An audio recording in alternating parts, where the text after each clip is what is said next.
Thanks.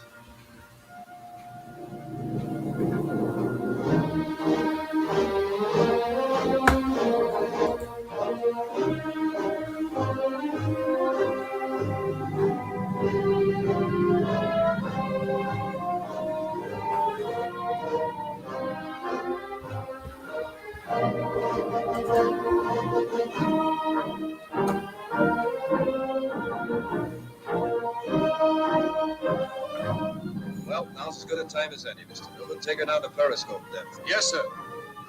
Clear the bridge. Dive.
Greetings, welcome to the Evidence and Reasons for the Christian Faith video channel. I'm Salvador Cordova, and thank you all for joining me on this after show for James Tour's episode 12.2 in his Abiogenesis series. I see someone is trying to join the stream, but it's saying devices not connected, and the individual's name's Wofford. I'm sorry I'm not able to connect you. There's apparently a technical problem. So there is a lot to cover, and let me take care of a couple technical things. I need to correct a speaker so we don't get feedback. And Jungle Jargon is here. Hello. Greetings, Jargon.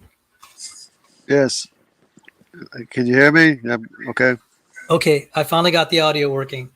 Okay, so there is a StreamYard link, and apologies to Warford. For some reason, I'm not able to connect you. I see your name there, but it's saying devices are not connected. So the StreamYard link should be posted. And I consider people friends if they're friendly to the goals and aims of this channel. I would... for those that don't know me, I am a former scientist and engineer in the aerospace and defense industry. I'm presently a research assistant in the field of molecular biophysics. So that combines biology and physics. And I get to work with various labs and for various scientists in this area. So it's been kind of exciting to be able to apply engineering skills and physics to the questions of biology and origins. And so that's what I hope to talk about today. I'll just point this out as a courtesy to for Dr. Dan Stern-Cardinale. And I'll try to remember that. I am getting very forgetful these days, too many facts to remember. So, Jungle, will I try to bring something up? Do you have any thoughts on what you saw? Yeah, I think we should be grateful to Dr. James Tour for going through every single little detail that he could possibly go through as a biochemist and show the total impossibility of life coming from no life. Because it's a work that most of us wouldn't be able to do, and he did it for us, and he took the time to do it, from his schedule. So I appreciate that a lot.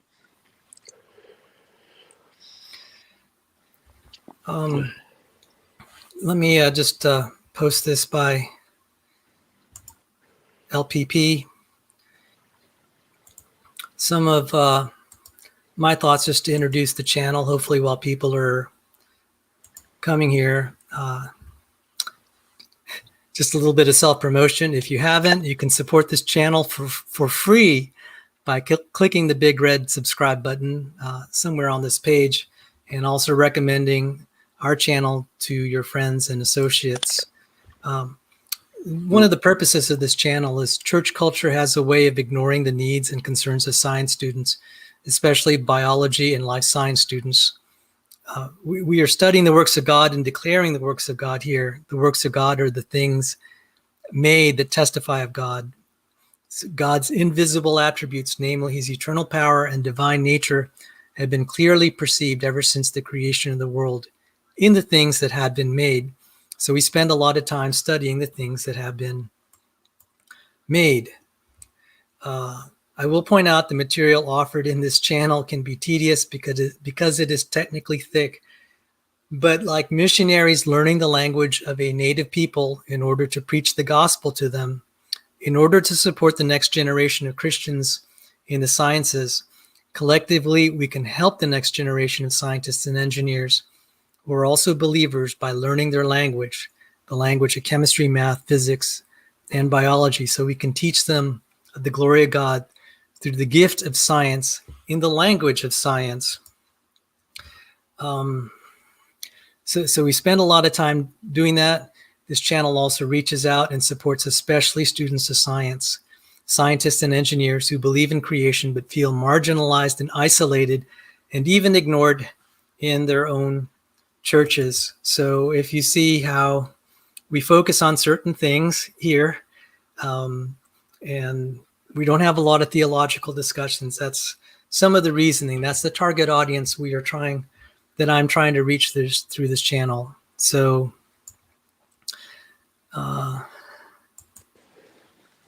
Yeah, and I do have a challenge video put out for Dr. Dan and Dapper Dino Dapper Dino responded to me, and I just made a response video to Dr. Dan as well in one video. and I wanted to say also to the ends regarding, I'm going to put something also in the chat. There is another channel where I'm teaching basic chemistry. I'm actually crawling through the curriculum. It's a 2-year college curriculum to teach people the basic chemistry, but it's mostly really to teach myself. That's why I'm doing it. I'm going to try to show some essentials for those who want to learn some of the necessary chemistry. And I've been privileged to be working with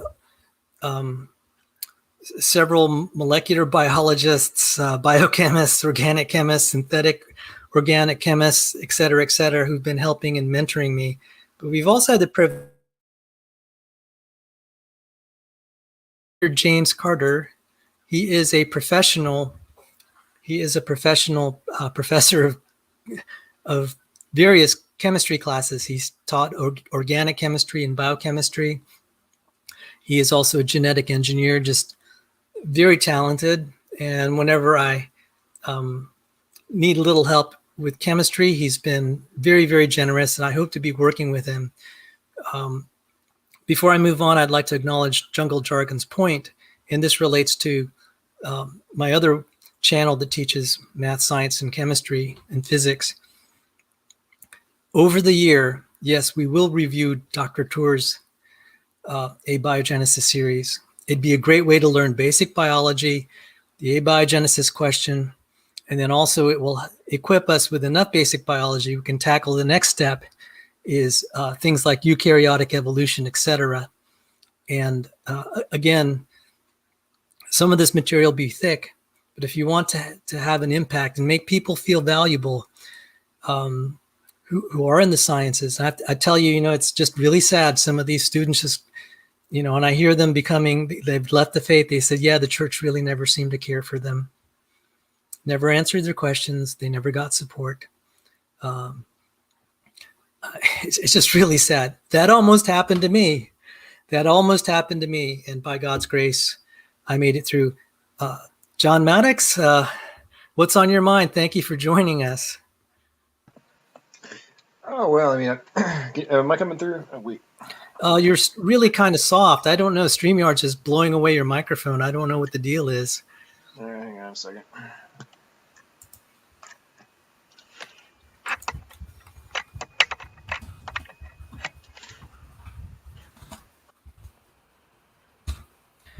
Yeah, I don't yet have a named channel because I don't have quite enough people for the ER Academy website to have a named channel. But God willing, I recently put a lecture up on mathematical treatments and measurement results. That was a 40-minute lecture.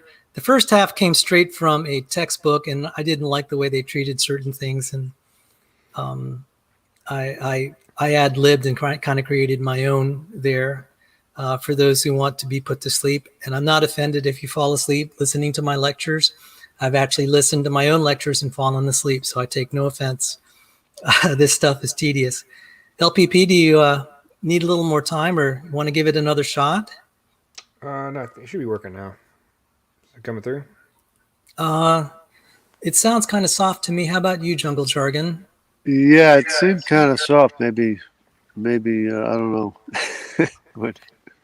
Oh man, I don't know what to tell you. I mean, StreamYard just doesn't seem to like certain new microphones. Not like my microphone. So one of the challenges is with these after shows, Dr. Tour throws stuff on the table I've never heard before. I didn't know that we actually had a peer-reviewed paper saying this: the odds of certain things forming are super astronomical and would take a miracle. So that would be worth studying that in and of itself. The talk about the interactome of proteins, that's Tompin Rose, and shout out to my alma mater there at Johns Hopkins. That was pretty amazing, and I'm sorry there are not more papers like that. And they're putting up figures of 10 to the 79 billionth power to create an interactome from scratch. And that would be worth pursuing. I could, as I was preparing for this after show, I wanted to review kind of, unless anything's on anyone's mind, I will monitor the chat as best as I can. I'll miss a few. I'll monitor the chat as best as I can to try to take questions. If not, I'm going to do a prepared monologue on certain parts, and then I'll just cut that monologue short if someone feels led to just say something that's really on their heart. Welcome, Graham Gould. It's a pleasure meeting you. Again, I was on with LPP. Was it 2 days ago? Yes, yes, sir. Yeah. Can you hear me? Yes. I'm going to just turn up my microphone. Sure which mic is actually working. My computer does weird things at times. My computer does weird things every day. That sounds better. Sounds better now. Oh, good. So it must be this other mic, which is the better mic anyway. So that's good. Jungle, how's my microphone working now? Well, I can hear you, but I don't know. Maybe just talk louder. I don't know. I mean, I've got this thing like 4 inches from my mouth right now. Oh, that should be more than good enough. I don't know what's going on. This is getting really annoying. No, but it's good. It's coming through okay. Go ahead. I was going to say the part I was the most, not the most blown away by, but the I think was actually might have been the most significant of the whole series was how Dr. Tour ended this video, and just the straight up call to action for students to not go down that proverbial rabbit hole and into the OL research. And I mean, that's not of minor significance for a professor of his standing to be telling students, you're wasting your time. It's basically don't waste your genius. Don't waste the mental skills that you have and your creativity and your innovation and ability to solve problems and find, come up with things. You're going to be wasting your time. Go do something productive and actually find things that have substantive value. And, it's not that you should step away from biology. And as a sidebar, it's like I get so irritated and frustrated and just frankly annoyed with the standard talking point we hear ad nauseum of, oh, if you don't believe in this and don't want people to go research it, that means you do think there should be no curiosity. We should not go do things. And we talk about this on a regular basis. Sal and I were talking about this the other day about there's in no way, shape, form, or fashion does that disincentivize you from reverse engineering at all.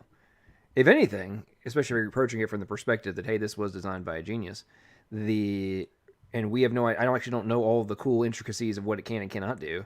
If anything, it inspires you to go and figure out how it was done, but simultaneously giving you a mental advantage of, I should be looking for engineering principles. I should be looking for design patterns. I should be looking for things that make logical sense if the entity which designed this was forward thinking and thinking from a macro point of view versus, oh, well, this must have just been an accident.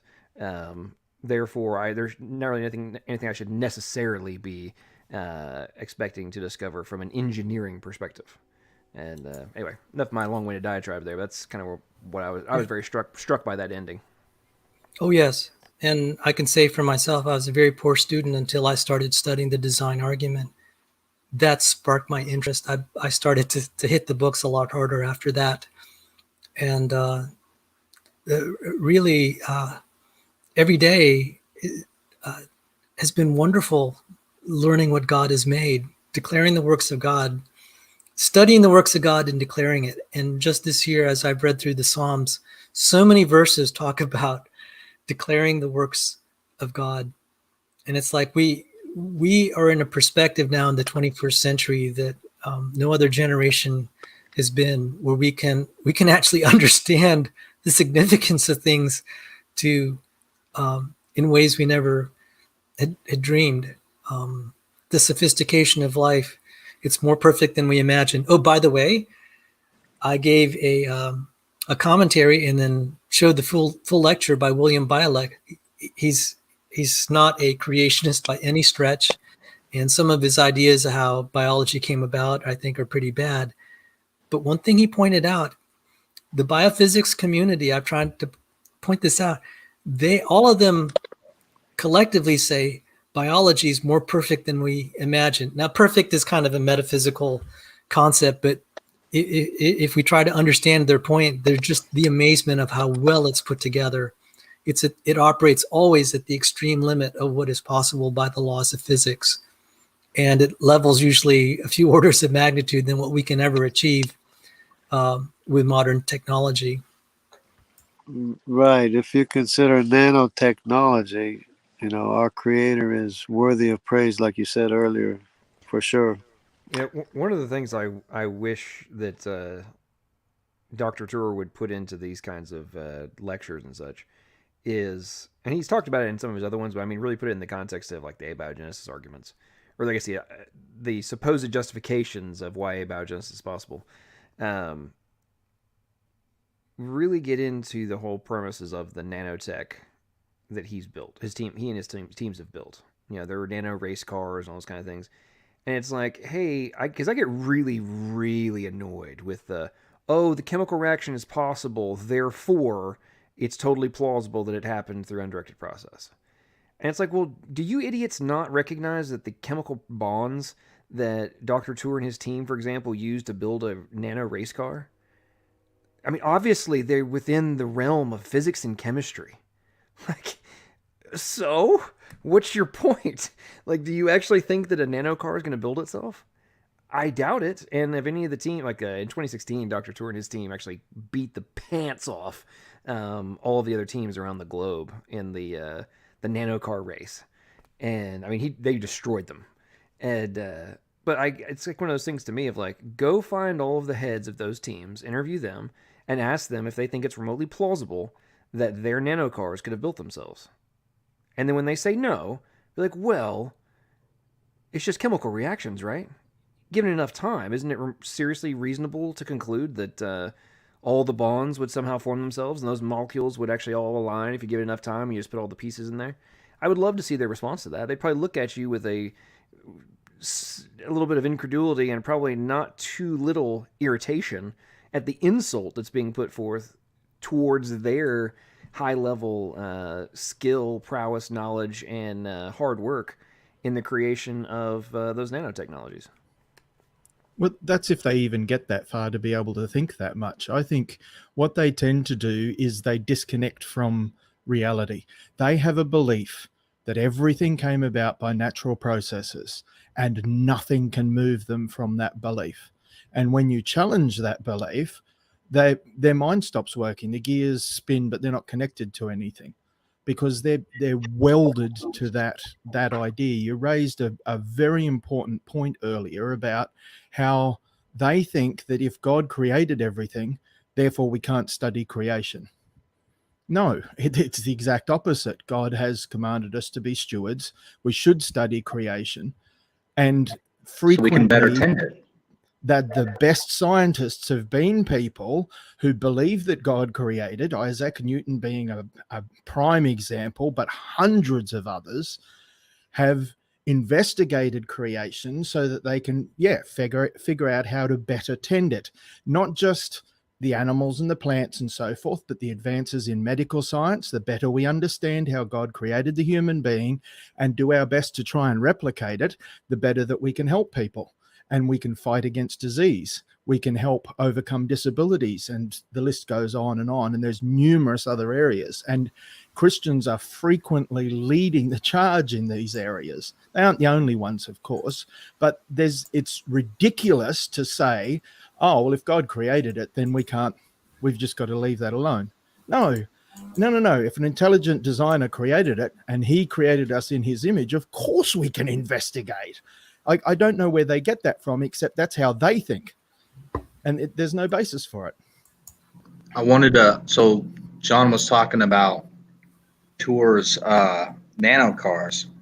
And something I remember about the nano cars is he mentioned that one of the ways that they optimize the car, which is, it sounds like it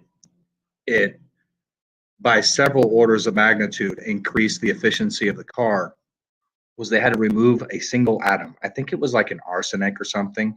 And in order to do that, they had to start completely over and rewrite the process to make sure that one atom isn't in there.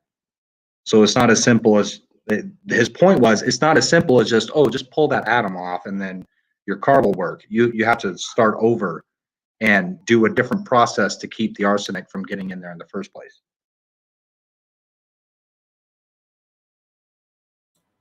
And that's the other point. Welcome, Bob Argotha. Sorry, that's the other point I was going to say about this is creationists have been laughing at this idea that if scientists can create life, in inverted commas, in the lab, then therefore they can prove that it can happen by natural processes. Right. So if an intelligent designer, and Dr. Tour is showing now how difficult it is to do, if an intelligent designer can overcome all those hurdles and create life in the lab, then therefore there's no intelligent designer needed. What does that say about their intelligence? And you can go, oh yeah, no, that's just a joke. Well, okay, respond to the serious point behind the joke. It's a major problem for all of this research. And Dr. Tour is pointing out just how major a problem is. How on earth did natural processes do this? And even the bits that they've been able to do go nowhere close to showing that it could happen naturally. Quick additional sidebar on the nano car thing. In an interview for that race that I was referring to, um, Dr. Tour was talking about how they, like, all the teams had to disclose, like, for the, like, basically the day of the race, right? Everybody had to disclose their structure and, like, their process and all that kind of stuff. Basically, so you can't, like, so you couldn't game the system, right? But it's like, I listening to him talk about it and all the different teams discussing what they did, and you could tell how excited they were and such, but also just the level of complexity. I think it was it's been throughout this whole series, but you can see Dr. Tour's frustration with all these papers that, like, don't delineate the processes and the methods, or it's very glossed over, or they're like, oh, we did this, and then, like, jump 17 steps, or relay synthesis, all these different things.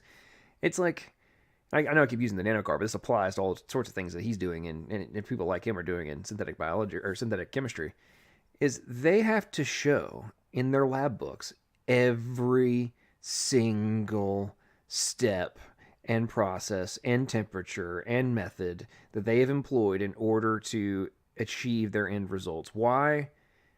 Because if they can't, that means they can't back up their BS. But more importantly, when they're applying for patents, like, if you can't prove how you did it, and you're the one that did it, and you're the one that discovered how to, and then you've put all that into your patent, you're not getting a patent. Or if you got a patent, and you don't have that stuff, then somebody else comes along and they have a more detailed explanation for how it all works, then you might lose your patent. I mean, there's so many different things in terms of the IP world. There's so many different things that go into play with that. But it's like, how does all of this, those kinds of concepts somehow not apply to what in theory should be some of the most fundamentally important research for all of humanity? It just seems, it's very ironic to me.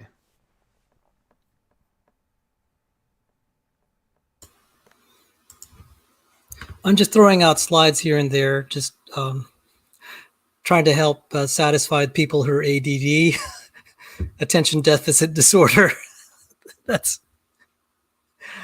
You don't want people to get bored and leave. Yeah, I'm not. I resemble that remark sometimes. I think we all do.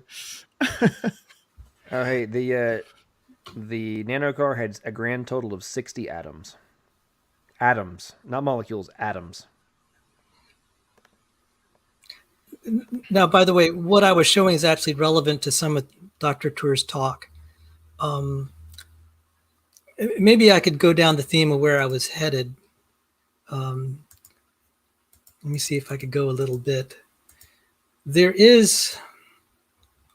going to show the 747, see if I can get this done in 2 minutes. We know we see the 747. We know it can't be the product of random processes.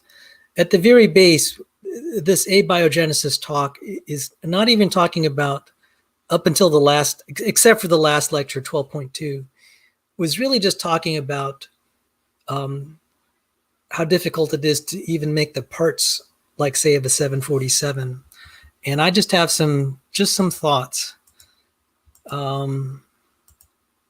If we even think about, like, say, we find wires there, insulated wires in the 747, that can't be the product of random processes. And what's happening in the origin of life community is that they're making all these factory-like processes and saying this proves it can happen without a mind. This is like looking at a 747 and then identifying all the factories there and saying, hey, this is proof it can happen without a mind, that it just happens by itself. That is so bad, but that's the same logic they're applying, and they keep saying they're moving forward. And I had a little picture. It is kind of disturbing. On some level, they're also trying to create life. There is this religion or viewpoint called the Singularitarians. They're claiming they can achieve immortality. So on one hand, they want to prove life was not intelligently designed. But on the other hand, as they try to solve the origin of life problem, or do things like what Craig Ventner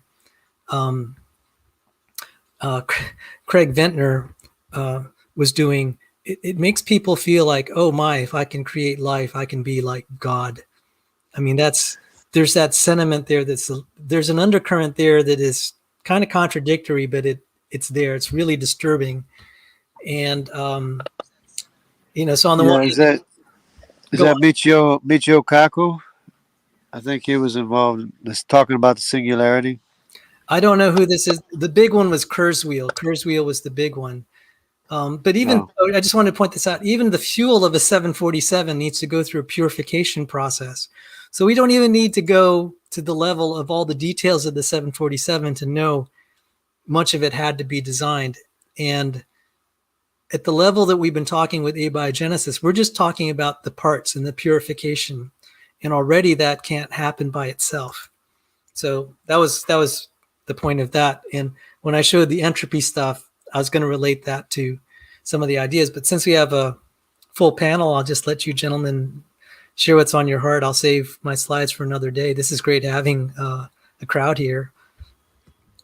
Just on that issue, if you challenge an atheistic, believer, a naturalist who's committed to no, there must be a naturalistic explanation, and you use an example like that, they will say, once they realize that then makes their position impossible, they will eventually say, oh no, well, that could be possible naturally.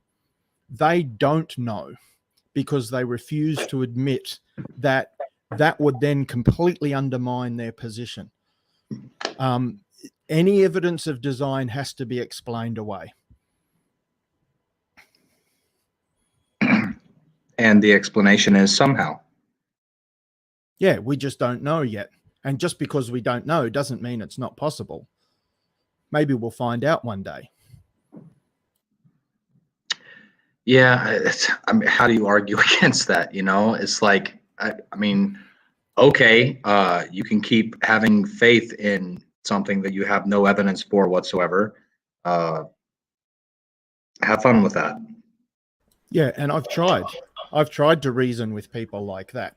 I've tried to reason with relativists. I've tried to reason with people that say, oh, well, you can't be 100% sure that the first and second laws of thermodynamics are true. It is possible that something could come into being from nothing. That's possible. It's also possible that we're wrong about entropy. Maybe the universe is infinite and it just has this expansion and collapsing, infinitely. And that's one of the, rescue devices that they currently have, is that we're currently expanding, but one day it'll get to the end of that and collapse back again and we'll have another big bang. And so it doesn't matter, like their ability to believe anything is infinite. The only thing they won't believe is God.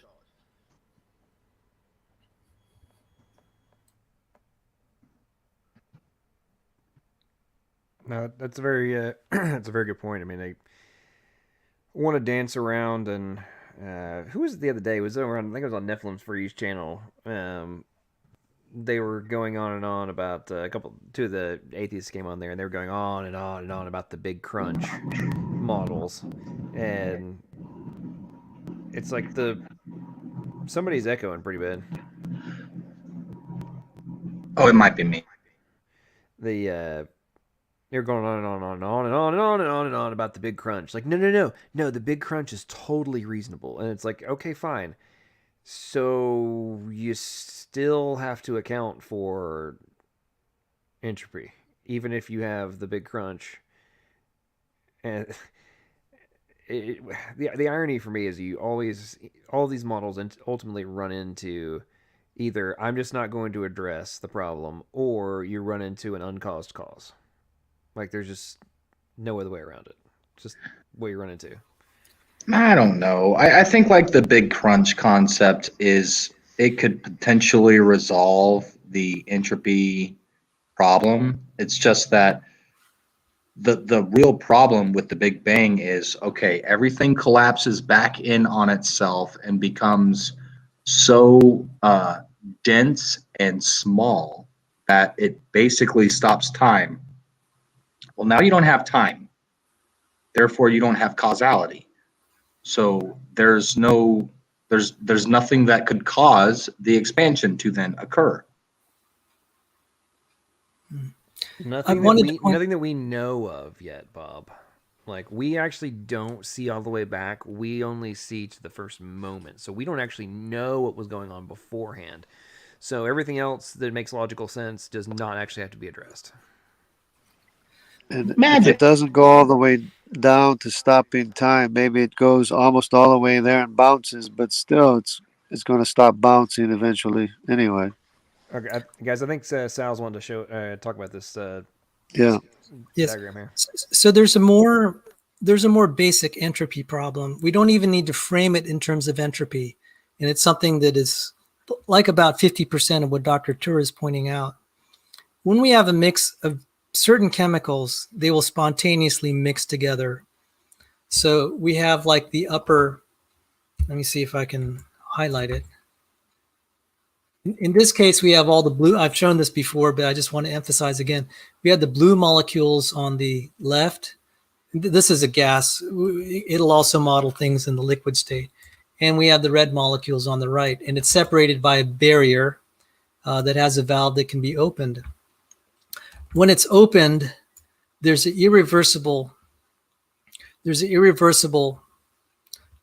change to the system. They will mix. It will not spontaneously go back to this state where they assemble.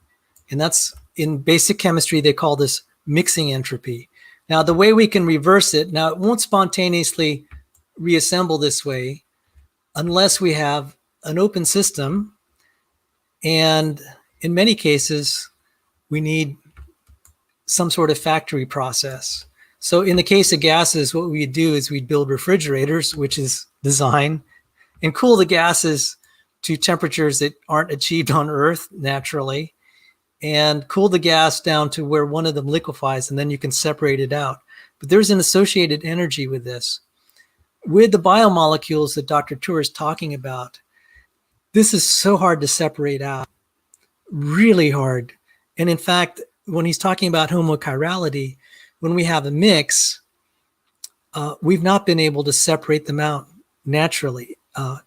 The way we get it separated is to buy it from a manufacturer that got it from a biological organism, where they might have had to synthesize it a little bit. So that's what he was talking. It is so wrong to represent a factory process that can separate these out. It appears to me that God chose really good materials to make it clear to humanity. It's like, yeah, just go ahead and keep trying. I'm going to show you that this can't happen by itself. And the only way that you're even going to get close, and you're not going to get close without a lot of work, is to build a very intelligent compartmentalized process. And so far, we've had to borrow the machines that God has made in the cell to help us accomplish this. And this is a very simple kind of entropy. You don't even need to use the word entropy, but it's such a simple problem, but it's one of those that is just really frustrating. So by way of comparison, let's see if I have a slide for this.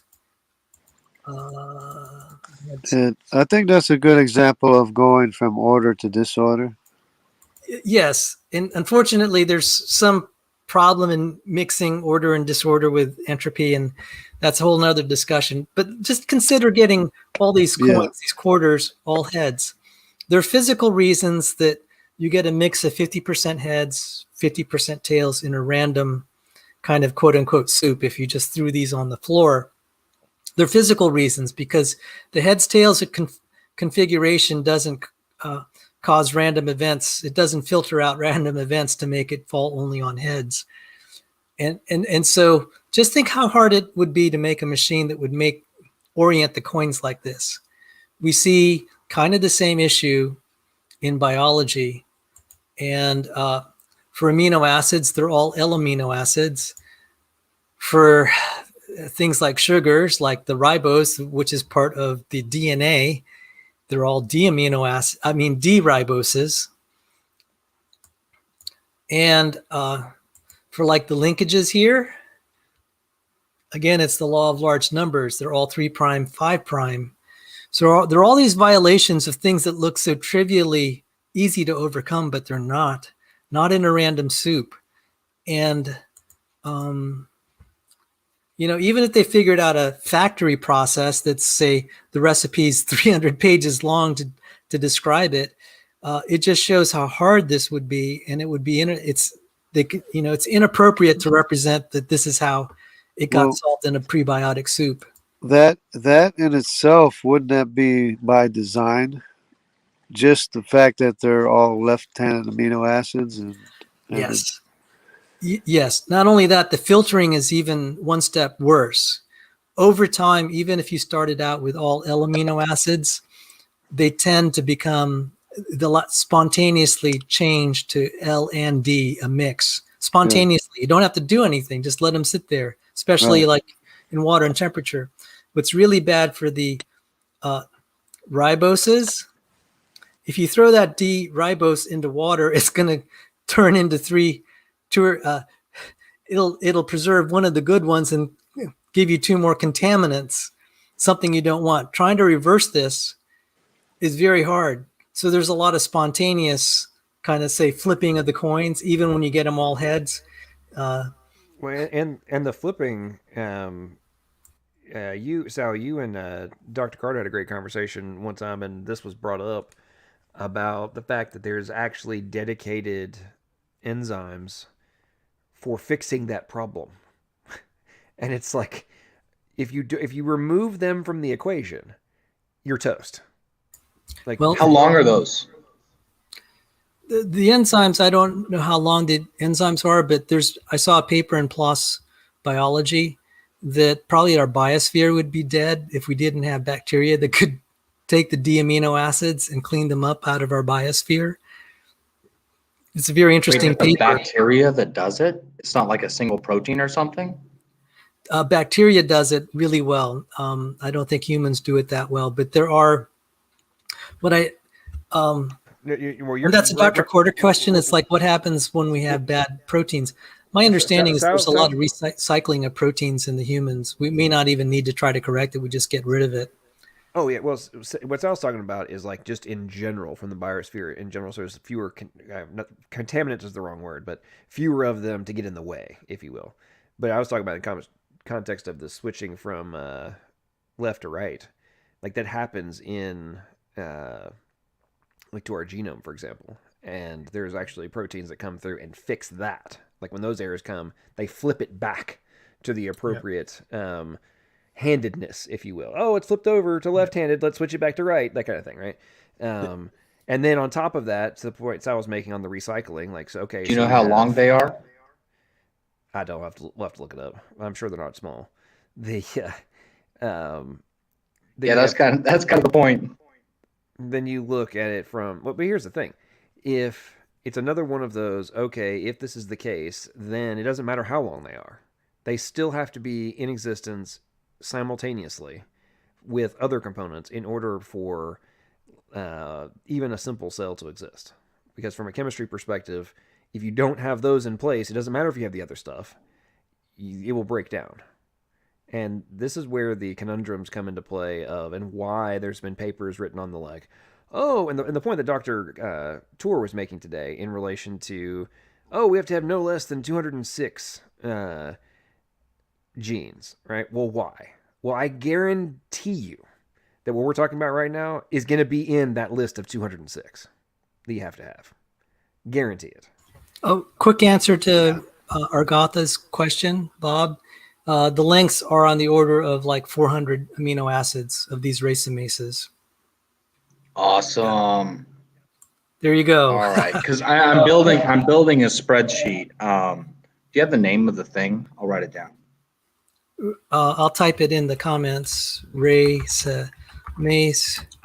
Go to uniprot.org. Type in raceamase. There, that's how you can find it. Okay, Yeah, that's 400 something. So what I've been doing for a while is building a spreadsheet of the proteins that I think like are absolutely required for the basic functionality of life. Just for like the most basic cell I could possibly imagine. My favorite is the and- helicase. The helicase? Yeah, Have you heard of that? I haven't. What's it do? Oh, oh, So, oh man, that is. so why don't I tell while you're pulling that up? Because I'm assuming you're going for your one of your favorite slides. Oh yeah. Why don't you find that, and I'll give Bob the quick overview of helicase. Okay, so the helicase is the enzyme that zips along and literally unzips and unravels the strand, the DNA, so that the polymerase can come behind and be doing the copying. Okay, this sucker it's something like ridiculous, like 10,000 RPMs. Okay, it's nuts. But it's actually it's a 5 of the same protein or polypeptide has been created, and then they all connect. So it's copies, but somehow the way it all folds and structures, it lines itself up and all fits together perfectly. It's amazing. So you actually have it's some crazy stuff. I think I was confusing with polymerase, which is what holds the DNA. If I remember correctly, polymerase holds the DNA in such a way that it doesn't like tangle up within itself. Is that right? No. Nope. That's a different one. Dang it. That's topoisomerase. Hey, oh, by the way, I just wanted to say you don't need, they're like 20,000 proteins. With a handful of 5, you can trip up the other side. Even 3 or 4. You don't need to know. In fact, most protein biologists I know only focus on 1 or 2 throughout their entire professional career. I mean, one of the scientists I work for, Joe DeWeese, he studied topoisomerase for like the last 20 years. And I almost suspect that's going to be his field of study for the rest of his professional career as a researcher. And Dr. James Carter studied insulin for a very long time. So you don't have to try to learn all these proteins under the planet, just a handful. And so this is helicase. And this is why I just think this is like one of the coolest ones. And I can also explain some probability issues with it. Y'all let me know if the audio is coming through. Helicases separate nucleic acid duplexes You're good. into their component strands using energy from ATP hydrolysis. So ATP required first.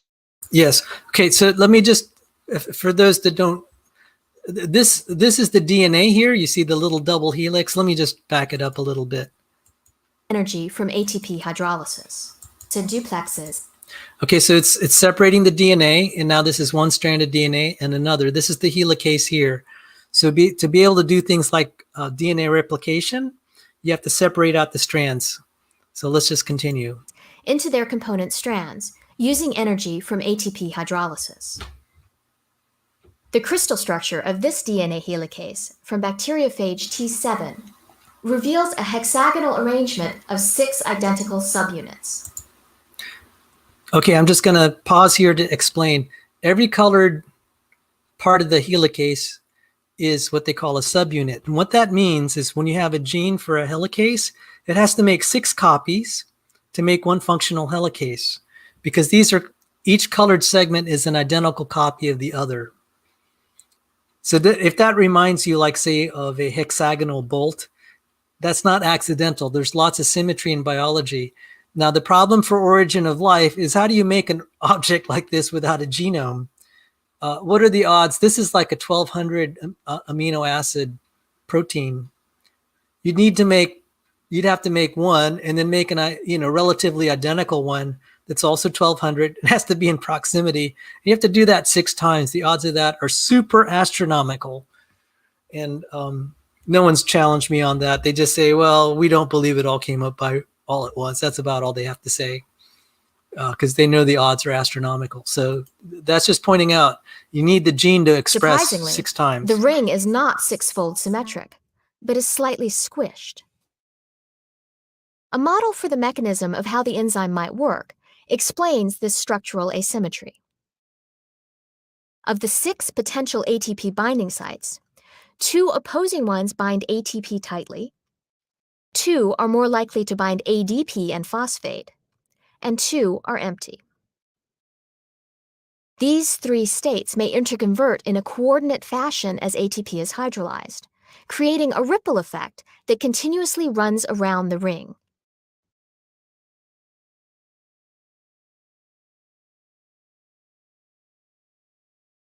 Because of these conformational changes, the loops that extend into the center hole of the ring that are proposed to bind DNA oscillate up and down as seen in this cross-section. The oscillating loops might pull a DNA strand through the central hole, thus unwinding the double helix in the process.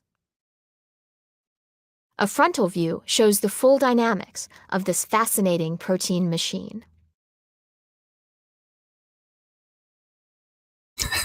It operates at 20,000 RPM. This is like a nanocar, but I just no disrespect to James Tour, but operating at 20,000 RPM and just zipping along, this is God's nanocar. Yeah.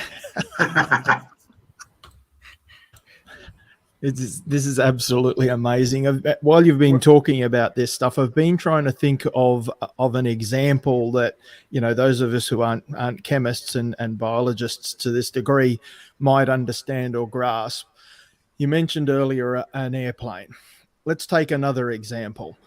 Imagine that I'm playing blackjack and I keep getting 21 every single time. You would be justified, any reasonable person would say something's going on.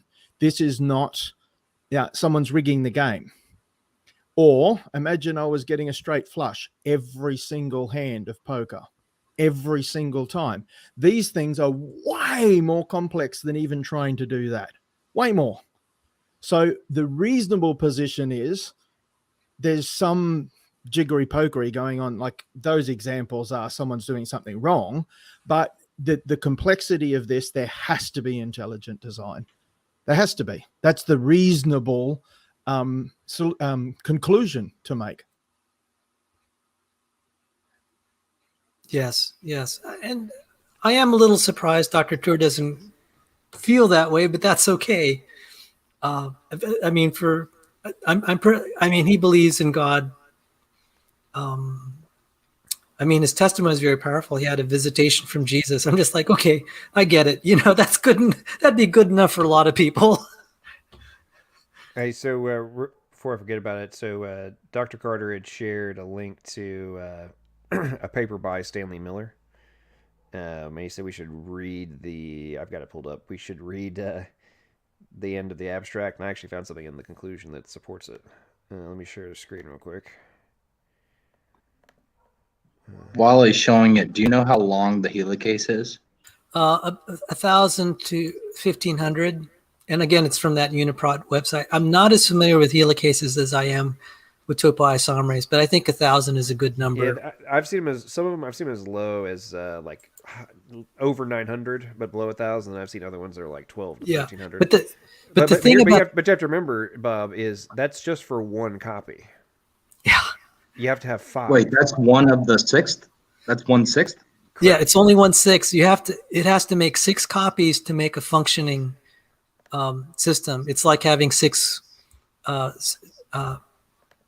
It's like having identical screws all together, and you need 6 copies to make one functioning helicase. But that's not even the whole story. How did it get on the DNA?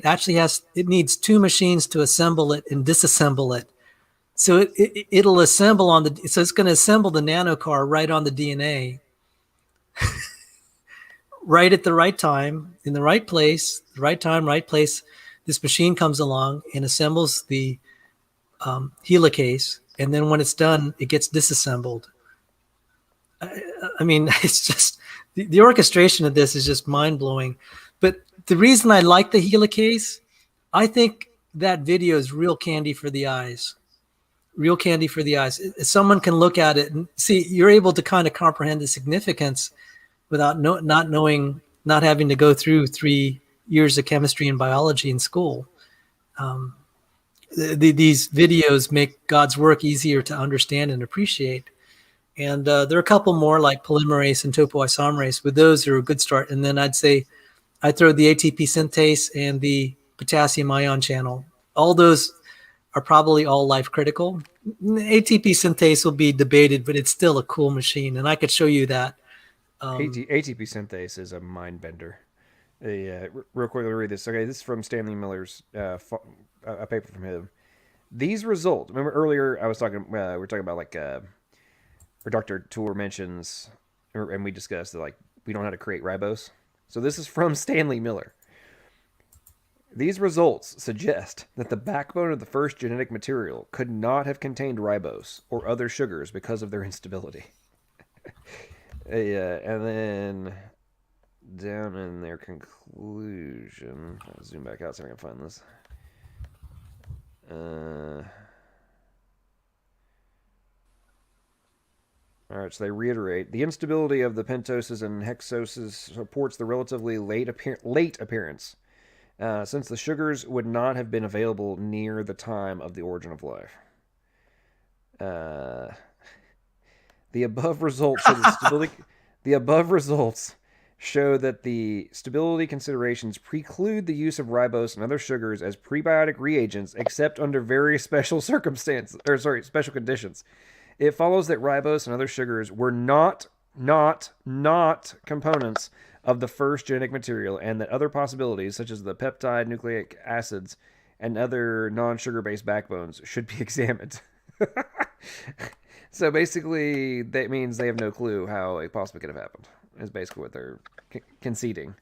Is that's not a plausible explanation. I mean, and that was in the 50s or way back. Our understanding now is so far beyond that, and we just think it's ridiculous. One of the basic problems, if you look at DNA, it's kind of a nice long molecule. You can kind of read it. It's like a railway. That's a very nice property. You can't read a protein, and because it's all coiled up. You can't use a prior protein to serve as a template for the next protein.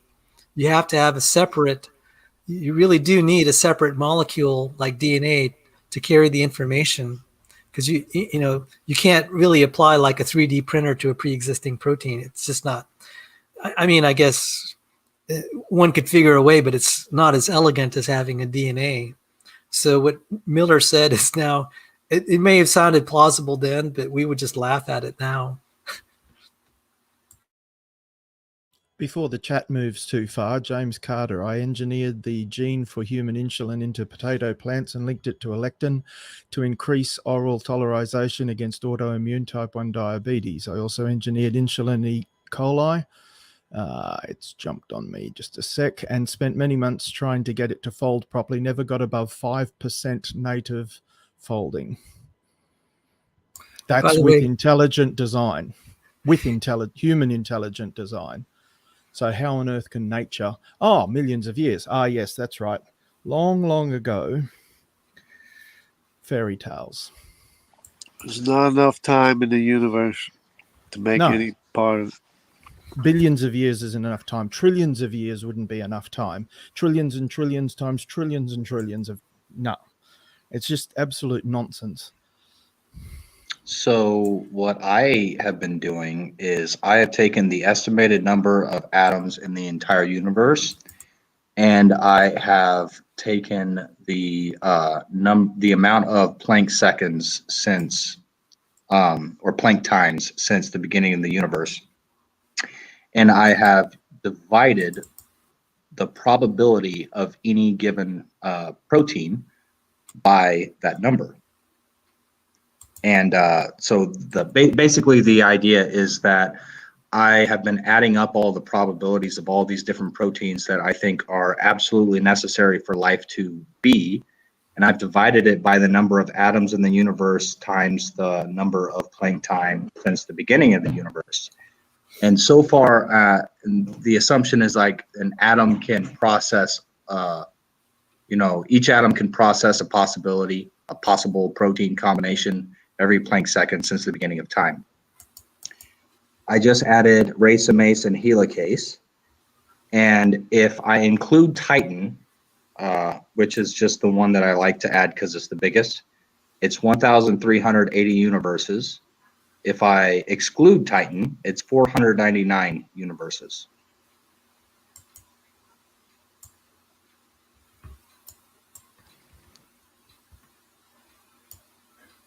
Does that make sense? It does. Oh, And sorry. I was busy Yeah. trying to show you another video. So, Oh, well, so much for evolution. I'm sorry, it goes over my head, but it sounded impressive. I was trying to unmute myself. The thing wasn't working. Basically, if you imagine that every atom in the universe is a supercomputer that can process a possible protein every like Planck time, which is it's like 1 divided by 10 to the 60th or something like that. Then if you assume that and you say, okay, this, the ribosome is something like 14,000 amino acids long. You have to be able to code for that somehow. And you have to pick these things randomly because it's one of the, I consider ribosomes one of the necessary ones. Ribosomes, ATP synthase, those things are required. You have to have them from the start or life just won't work. ATP synthase is something like 4,000. So we're already talking nearly 20,000 proteins that have to be lined up correctly. The probability is, let's see, if I can convert in my head from the power of 20 to the power of 10, I think it's 1.3. So it's 20 times 1.3. I have a calculator. I'll just use that. The thing is, even if you have the information, it still has to be assembled. It has to be all there, functioning. It has to be living. well, and here's the other thing that people don't like often glance over is with prokaryotes, you have to have everything in a absolutely linear setup. You have to have all of the promoters and everything have to be in a specific spot, and then the genes are just like back to back to back to back. Like there's very little quote unquote junk to work with, right? So unlike with eukaryotes where we have like all these folds and things get bent and for regulatory purposes and such, with everything else it's very got to be in specific linear positions, otherwise you're toast. And we know this because we've done experiments on it. Like if you mess up that order, then bad things happen. And so it's something else they forget about or just don't want to talk about in the context of these what's required, because it's very ironic. They actually don't count the promoters and everything in relation to the like, whoa, this is what we have to have in terms of the sequence. They leave out the promoters. It's truly fascinating. So Sal's playing another video. I'll shut up. Yeah, this is a battery and electric motor. Hey, Sal, if you got the audio coming through, I'm not hearing anything. I know the audio on this is I good. cut the audio because I didn't want to interfere with the discussion. But maybe the visual impact. This is the motor, and I have to point out everything has to be precise. Do you see how the little hydrogen, the protons, little yellow things are protons? They have the way that they pass through that, the precision of the connection, like you see that shaft inside, it has to be on the order of less than an angstrom. I mean, if you don't get the parts to fit, this thing will fail. And that's one thing that I like visuals like this, because How fast is it spinning? I actually don't know. I think it's spinning very, very fast. One thing to be said is without this, humans would be dead. Now, And it's it has to be postulated embedded in all the life lipid would be dead bilayer. without. I'm sorry. And it has to be inside the lipid bilayer, which requires a protein to get it in that has to be in the lipid bilayer first. And one, I think, inside, like or not inside, but like inside the cell, outside of the bilayer. I just And Googled you it. need the It's proton 130 pumps. It's 130 RPMs a second 130, okay, per second. per second. So this is slow motion. So that'd be not quite 10,000 RPM. That's a good speed. And and to create that proton gradient. And Dr. Tour alluded to it when Professor Dave was saying, oh, it's no problem just to have a lipid bilayer. And Dr. Tour pointed out you needed a proton gradient, or at least the consensus is we needed a proton gradient. So if you notice in this figure, there are more of the yellow dots on the bottom than there are on the top. There's a higher density. That's created by these other proteins that kind of pump the protons there. And so in living things, you need these transmembrane proteins to create these uneven gradient. Right, to create that gradient, so that basically you have a positive charge on one side and the equivalent of a negative charge on the other. So you've got kind of a battery. And then battery and the spinning electric motor is what you got, yeah. Right, and the electric motor converts that battery power, so to speak, into chemical energy, the ATP, adenosine triphosphate. And so that's what powers our everything inside of us, basically. ATP powers everything, and this ATP synthase makes a very large fraction. Right. I mean, there are other chemical processes that make ATP. So I was just telling Argatha, you don't need to get a huge list. I think if you just have a cool list like this, where you have videos, which I didn't have in my time, and if I'd had them in my time, I think my journey wouldn't have been so agonizing. Because before you would just get these descriptions. If you read a text description of this, you'd just be bored to tears.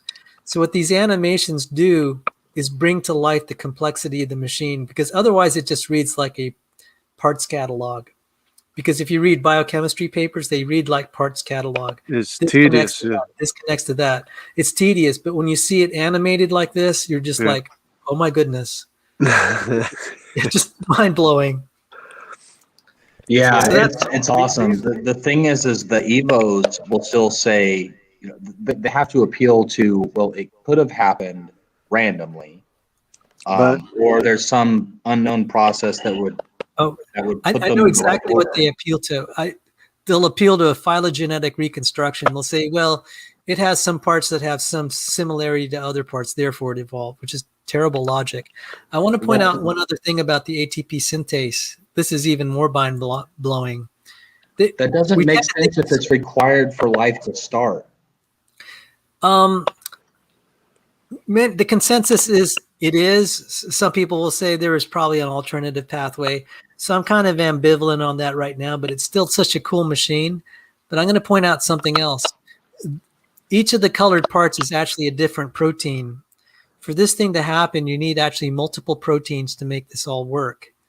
So this isn't, when they say the ATP synthase protein, it's actually several proteins. And that's actually common in biology. When they say we have this protein or protein complex, it's not always clear if it's a single coming from a single gene or if it's multiple copies. So many times the proteins we have are multi-part. We call them multimeric. And you'll hear terms like quaternary structure. So just think about all the pieces, just like a mechanical motor, everything has to fit just right. The mechanism, Right. If your shaft is too big or too small for the hole, it's going to fail. And that's what I wanted to point out. The reason I like the geometry, this is the reason from a geometric standpoint, most mutations would be detrimental. Because if you mutate a shaft to make it larger or smaller, you're never going to make it better. At best, you just hope that you keep it the same size. Because if you make it bigger or smaller, you're gonna ruin the shaft. I mean, that's everyone with mechanical sense knows that, and so that's why I like these videos. It's like, okay, just think about it now in geometric terms. You mutate this and you change the size and shape. You break it. Very easy to see that. Yeah, and the atoms themselves are machinery or essential working parts. Even like the proton is an essential working part. Exactly, and you can see all of the chemicals and the levels of participation of all of them. It's just like this is so deep. Look at all the essential parts. And Yeah. Rob Stadler covered this, but it's, when you read it in the book, it's one thing, but when you see an animation like this, you're like, wow. And Yeah, I've they're asked getting there's some great animation they're coming up with, because it's showing all the different working parts working together. Hey, have you guys have heard me go on my tangents about clamp and clamp loaders? Have you ever seen an animation of that? No. Okay, I found one. Let me show. This is from Oxford. Sal, there's a question in the chat from Andrew Kaufman that you might want to check out.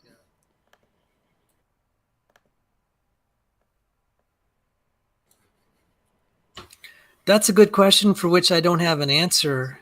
That I would. That's really good. I feel bad. I don't have an answer for that. I know there's a supplement to encourage the formation of ATP. Oh yes. Oh yeah. That's right. When you exercise. So let me see if I can get so let me just take that off.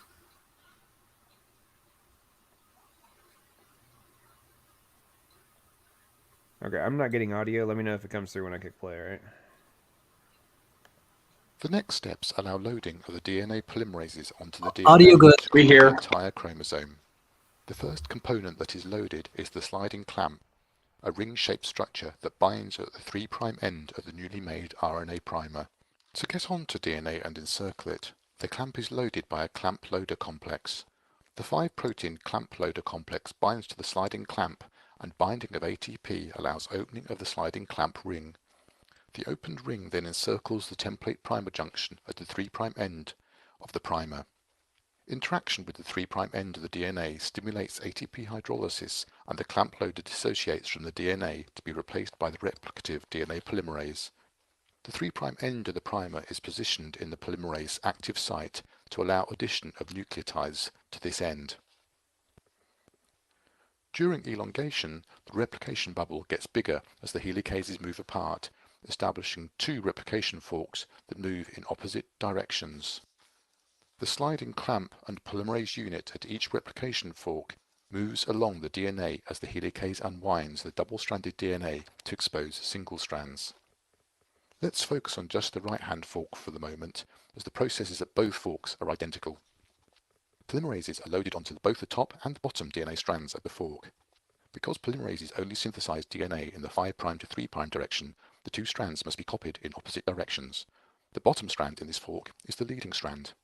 The polymerase on this strand moves continuously from left to right, synthesizing DNA as it travels. The top strand is the lagging strand, on which just a short stretch of DNA is made by the polymerase elongating in the 5' to 3' direction. After synthesizing this short stretch of DNA, the polymerase then dissociates and a new polymerase binds at the fork to elongate the next RNA primer. So priming and elongation are happening repeatedly on the lagging strand as the replication fork moves along the DNA. Synthesis is discontinuous. The short stretches of DNA that are made on the lagging strand are called Okazaki fragments after their discoverer. During the course of replication, these fragments are stitched together. When the lagging strand polymerase runs up against a previously made Okazaki fragment while in the process of synthesizing DNA, the replicative DNA polymerase 3 is replaced by DNA polymerase 1, which has 5' to 3' exonuclease activity. This exonuclease then degrades the RNA primer in front of it, synthesizing DNA as it goes. Once the RNA primer is removed, the 2 sections of DNA are joined by DNA ligase. Now the lagging strand has been elongated by 1 more Okazaki fragment. While this view of the replication fork is easiest to understand, in reality the leading and lagging polymerases are coupled and move in concert with the helicase. This coupling requires one DNA strand to be looped around so that the lagging polymerase can synthesize DNA in the 5' to 3' direction while moving with the fork. We explore this coupling in more detail in a separate animation. Much less is known about the details of the termination of DNA replication. Once the entire chromosome is copied, the 2 replication forks meet each other and are dismantled. The ends of the new DNA strands are then joined, again by DNA ligase. The 2 daughter DNA molecules now consist of 1 parent strand of DNA shown in grey and 1 newly made strand shown in green. Thus, DNA replication is termed semi-conservative.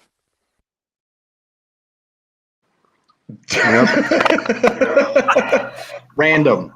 And I want to Random chance. praise the Lord for his works. Well, It's glorious, you know?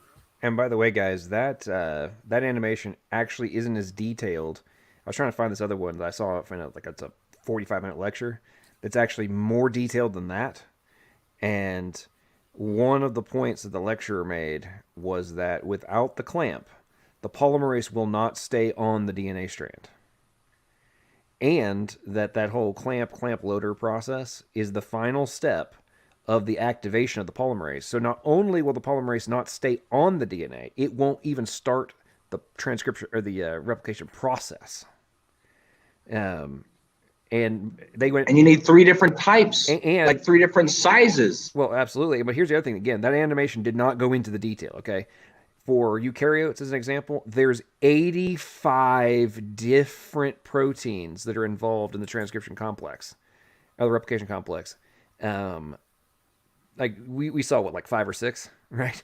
There's actually 85 that are involved. They're 85 in eukaryotes. They're less in Yeah, that's what prokaryotes. I say in eukaryotes. In prokaryotes, I think it's like 8 or 9. I think in prokaryotes. Which You know does what the say smallest one is? it can't be much smaller than the one in the prokaryotes. But But you know what the it also smallest shows one is? Like how many amino So- acids is in length. So which is the higher life form then? The one with the 85 or the one with the 9? the I'm one trying to with fill the out my spreadsheet, man. Wait, Sal's been trying to say something. We keep cutting him off. What were you trying to say, Sal? No, I was just saying what Jungle said. We're more evolved. Yeah. I mean, we are more complex, and evolutionists don't like pointing out that humans are really, really special. I mean, you could see it at that level, at the cellular level, the complexity of how we're put together. There's some things that the way our cells work that is really special. And so this one with that 85 number is one example. It's what we call combinatorial gene regulation. It's incredible.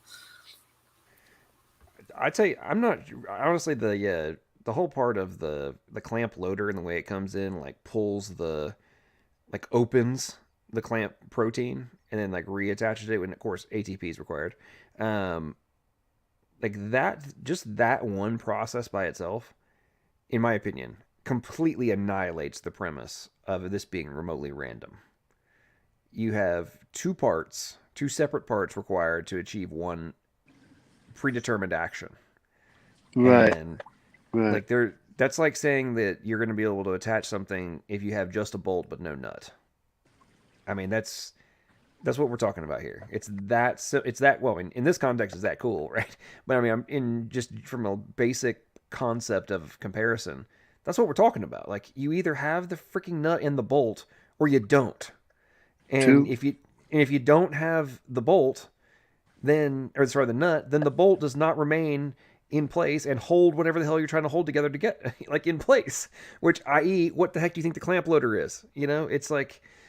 And the clamp is doing. It's holding the polymerase onto the strand. Like, this is extraordinarily direct comparisons. And sidebar, Sal, I love how I always forget. Is it polymerase 3 that is, or 2 that only does rRNAs? You remember that off the top of your head by chance? No, I don't, and I'm embarrassed. If I'd finished my molecular biology series for Change 10, I would know. I forget which. I think it's maybe 3. I forget. Anyway, we also, all the crap about the ribosome and the riboses and yada yada, all the jazz we hear from the RNA world, folks. We have a specific polymerase that only does rRNA. That's it. That's the only thing it does. It's like hyper specialized just for those, and they want to run around and claim that those things just like form and account for the fundamentals of existence, when what we observe is you have to have a hyper-specific one in order to create those things. What makes the nucleotides? Oh, it's a very complex metabolic pathway. In fact, my professor kind of went easy on us because there's so many pieces to the pathway. If you've ever seen a metabolic diagram, you'd know what I mean, because it'll fill a wall. And, I think and then James Tour's shown us a couple, hasn't he?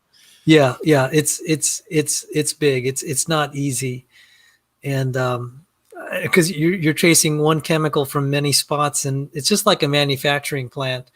You get this chemical, where does that come from? And then you need this enzyme, where does that come from? I mean, just in the body, we're not talking how it evolved, but just being able to identify the parts and the reactants and the products and the enzymes involved. It fills out a diagram. So it's not like a protein that makes. No. I can put that up maybe while we watch this topoisomerase video. This is the one you were talking about. So you can put topoisomerase on your list. It's about 1,500 amino acids long, and it is a very cool protein. So let me show it here.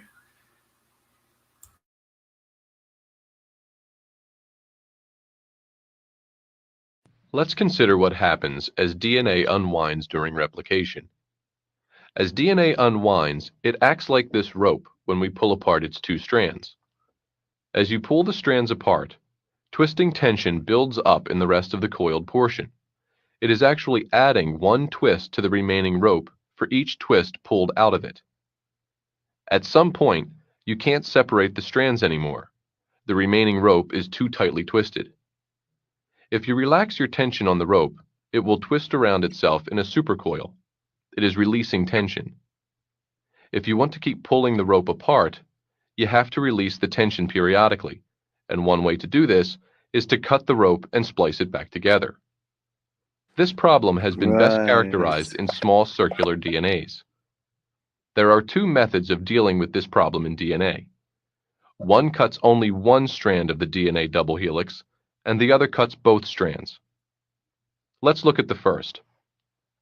Topoisomerase 1 enzymes cut a single strand of the double helix, pass the other strand through the cut, and reseal the break, relaxing the overwound molecule, which now has one fewer twist. Topoisomerase 2 enzymes do the same thing but with both strands of the double helix. Topoisomerase 2 cuts both strands of a double-stranded DNA and passes another double strand through the break and then reseals the break. So if a molecule of DNA is supercoiled, topoisomerase 2 can remove the supercoiling, 2 twists at a time, to yield a relaxed circle. Praise the Lord for his works. No way. What? You're telling me stories now. You're telling us stories now. Praise the Lord for his works, his marvelous works. Sal, is it topoisomerase 1 or 2 that like does the half cut and the other one that does the full cut? Topoisomerase 2 does the full cut, and that's the enzyme I work on. And my first publication was on topoisomerase 2. I'm just a data clerk. The way to get into peer review is to get someone who's a real scientist and hope he'll let you on his team. Then you become a co-author. The topoi, there is a problem here for evolution. You saw that they're cutting the DNA. What if you have a topoisomerase that first evolves to chop things to pieces and it doesn't connect it? The genome's gone. It's going to shred the genome and that's it. Or it doesn't know where it's supposed to go. Right. Or it doesn't connect things, especially that topoisomerase that connects 2 strands. What if you interchange the strands? There are all sorts of problems that can happen. Or what if you have something that's just going to connect and you don't have the cutter? And it's also like, as was pointed out, what if you can't locate? It has to get to the right spot. We still don't know. I've asked this question of topoisomerase researchers like Joe DeWeese. I said, how does it know where to go? And he said, no one knows that. But how does it make the 1 get there before the 2? Because it seemed like the 1 had to be there before the 2. Oh, the 2 different classes of topoisomerase? I don't know. There has to be a lot of foresight. And I wanted to, when I was looking at the topoisomerase enzyme, I'm just like, it's only 1,500 amino acids. Just think about making a machine that can do this with tape and string in the human world. That machine would be very complex. This can do it with only 1,500 amino acids, and that enzyme is still being studied. The reason, by the way, that it's well studied is when you disrupt its function, that's how you make chemotherapy, because you kill the cells. So chemotherapy targets the topoisomerase 2 enzymes in the human body. That's how they kill the cells. And that's why there's a lot of interest in studying Fun fact. topoisomerase. So since it's 1,500 amino acids in length, that is 20 to the power of 1,500. To convert that into the power of 10, it would be basically the probability of forming one of these ever would be 1 divided by 1 times 10 to the power of 1,950. Yes. Now, but you also need to factor in that you just did it for topoisomerase 2, right? Topoisomerase 2 has 0 relevance if you don't have the first one. So, or topoisomerase 1. So you actually need to calculate based on both of them. Because without the other one, then it's actually a negative versus a positive. Yeah, basically doubles. And there's also another problem. You see that the red and the blue, you have to make 2 copies from the gene of that protein. So you take the gene. I want to clarify. It doesn't. It doubles the exponent of 10. It does not. It doesn't make it twice as hard. It makes it squared as hard. Yes, because you need 2 identical copies. You see, this also takes foresight. See, a lot of the evolutionists will just cite some measly, trivial change in a protein and say, it can evolve. And I say, this is going to be a different story when you're dealing with multimeric proteins. Because in isolation, like that red polypeptide, we can call it a protein. I like to use the term polypeptide. In isolation, this won't work. You need the second copy to join it, just like a pair of scissors. Because that's what it is. It really is a scissor, but then also a machine that puts it together. The term is ligation.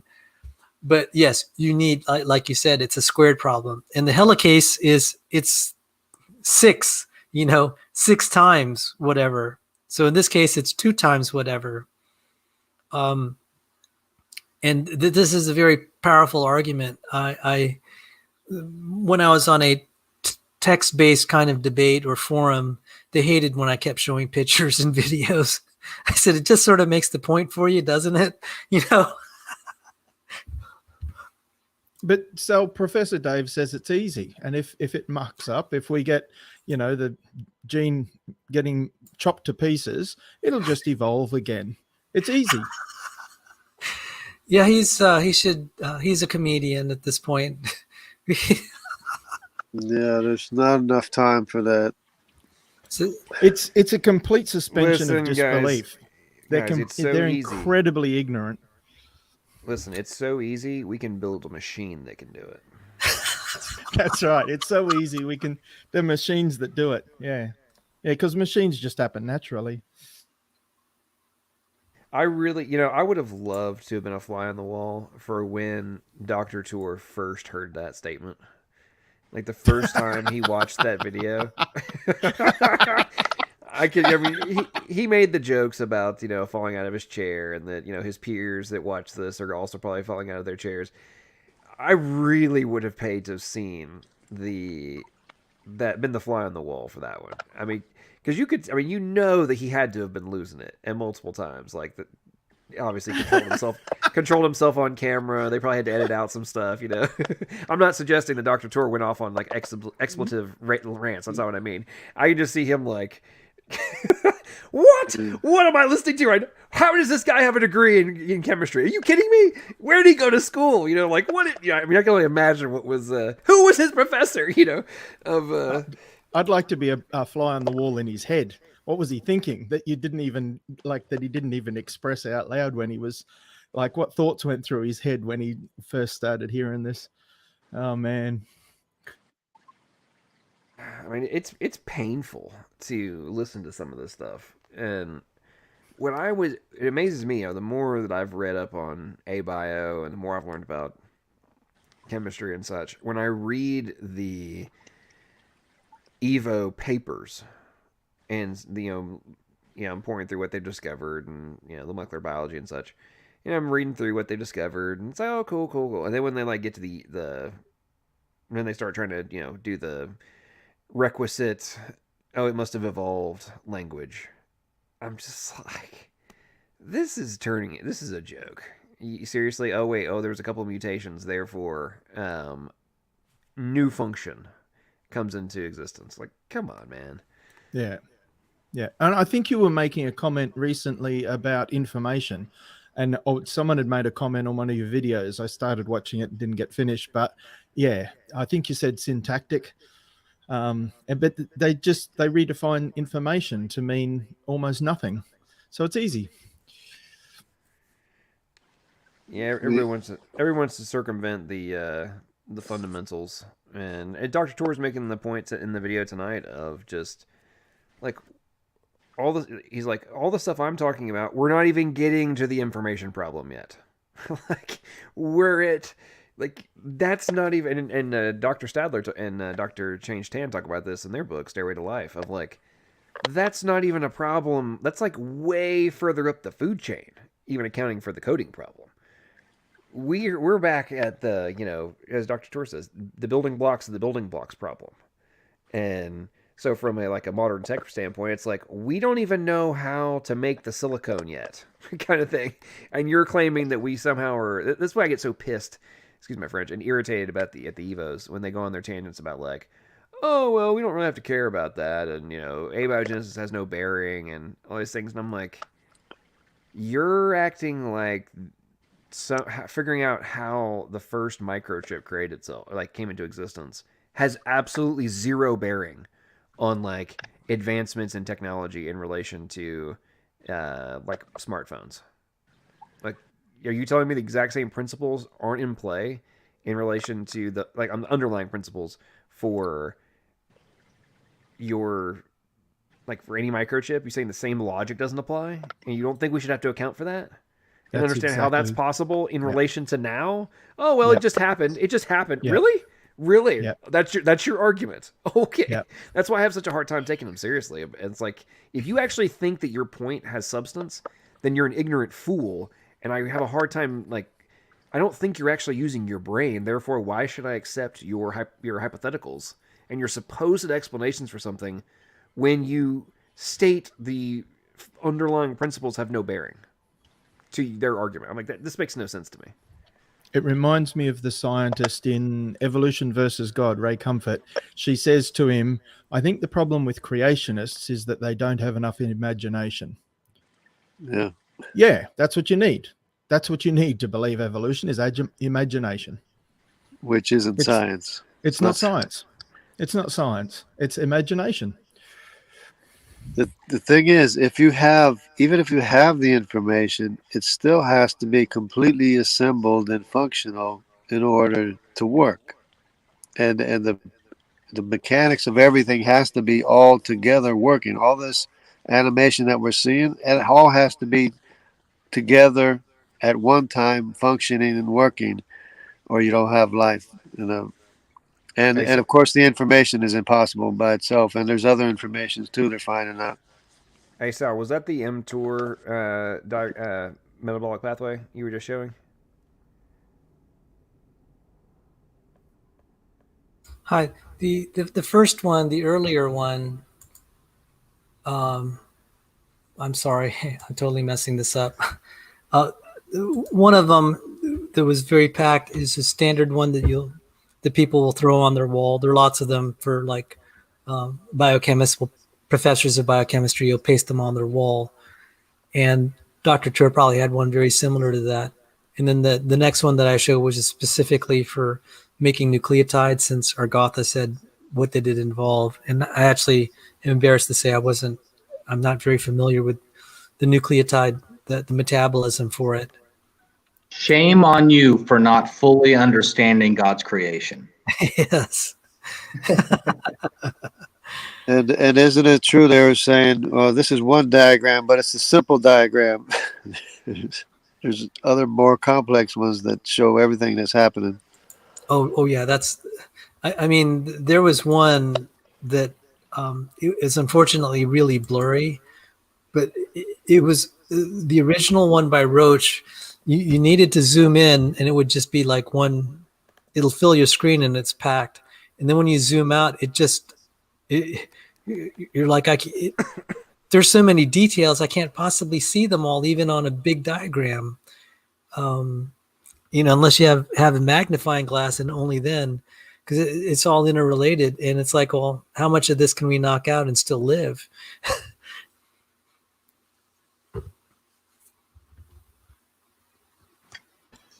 What I love are some of those pathways where it requires more than one diagram. It's like here, this one, and it's like crazy detailed. This is the overview, right? And it's like, and then maybe not all, but the majority of each little like point that's on the big diagram looks complicated as all get out, has its own sub diagram that's every bit as complicated, as many parts as the bigger picture that you're looking at. Man, every time I look at that kind of stuff, I'm just like, I don't understand how these people can look themselves in the mirror in the morning and be like, yeah, that totally created itself. Absolutely no intelligence, no genius was required for this. It's like, bro, you don't even understand how this works, and you're claiming it's called hubris. Well, true. It's kind of the point of life. It has to be living in order to replicate and reproduce. Now, this is one part of the metabolic diagram that in my biochemistry class, the students were required to recapitulate on the final exam. It probably took me a day to memorize all the components and to draw the circle.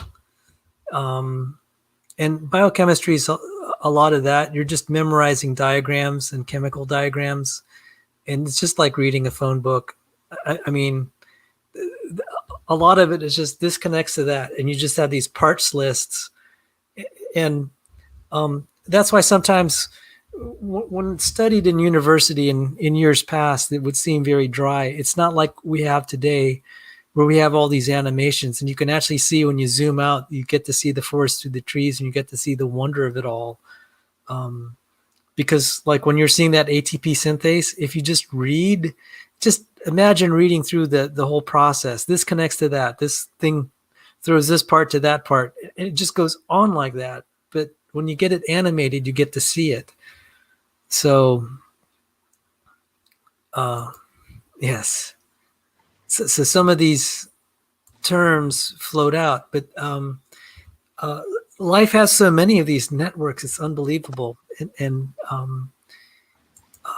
at every level of the problem of design or evolution, like you have the abiogenesis level where you just have the raw molecules, but then you have some of these, you're seeing how some of these proteins work. That's the information level.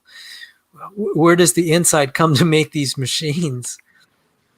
And I really like the fact they use the word machine. That just galls some people. That just destroys everything. Yeah.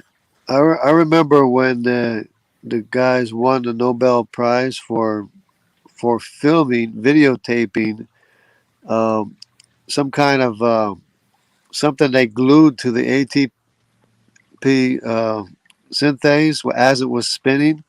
And it wasn't spinning as fast because it had the thing glued to it, but it was actually spinning, and they won a Nobel Prize for videotaping that.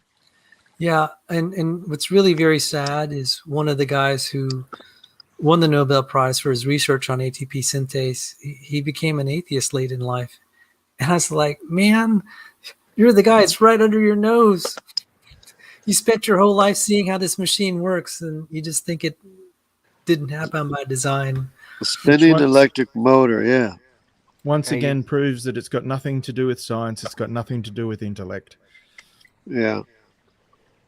Hey, so I'm going to go out on make a prediction here, that on the channel of He Who Shall Not Be Named, this stream will probably get reviewed, but they will not review a Dr. Tour video. They're afraid, I think. They hardly even review this. I mean, I look, just, it's obvious one of my pictures there. It's like, you never reviewed anything that was of substance, just, me making, I mean, I only saw it today and looked for 2 minutes because I was like, I was really curious what they would highlight. And I said, I can't believe you highlighted that. I know, But right? I went into the chemistry of it, into the biophysics, the statistical mechanics. That would be more of substance to try to critique. You just pretended like I didn't say anything on that. If you really wanted to make a critique, you could have acknowledged that and at least given it a game try, but you just ignore it. Yeah, I'm honestly, I'm watching dropping into those streams for sheer entertainment value. I literally get massive amounts of humor from listening to them talk. I just start cracking up. I'm serious. I'm going into it with I wonder how dumb and to your point you just made, like what substance they're going to completely ignore. Like Graham, by the way, you haven't been judged entirely. But since you're not on my stream was the first time you've been on my channel, when they were reviewing it, they were bashing George Bond, and then we're like, well, there was that other Aussie. I don't know what he's like yet, and they literally made the statement that they were going to withhold judgment on you because they weren't sure how crazy you were yet. Well, I'm super crazy, but I'm an easy target because I'm not a scientist. So go for it. Tear strips off me. What's it going to prove? It doesn't help them because the scientist is Dr. James Tour. I mean, you guys all know way more about science. And just listening to you, I'm going, well, you know this stuff way better than I did. I did 1 year of biochemistry, or even 1 semester, I think it was, and I didn't pass it. So, I've heard about the Krebs cycle and stuff. I have a basic understanding of bits and pieces, but I'm not arguing from that point of view. That's not my argument. And I made mistakes on the stream, 2 days ago it was. Some of it was misstatements. I got confused, and some of it was I was wrong about stuff, and about inorganic and organic. And so, yeah, sure, go after me. But that's not going to help you because that doesn't destroy the argument, the foundation for the argument that's being made. I'm not arguing as a scientist. Well, here's what's funny about it, right? Is you actually you made those errors, right, that you're admitting. The irony of irony is that they didn't actually address it.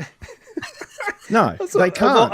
No, what I'm saying is usually they go after whatever minutia they possibly can, right? So in pure, utter, unadulterated proof that they don't actually pay attention to what's really said, is they were going off on a whole tangent for 30 minutes about the politics that we discussed for 5 minutes. Yeah, it was a little bit of politics. At the end. It was priceless. We talked about so they acted like that was the substance of the stream.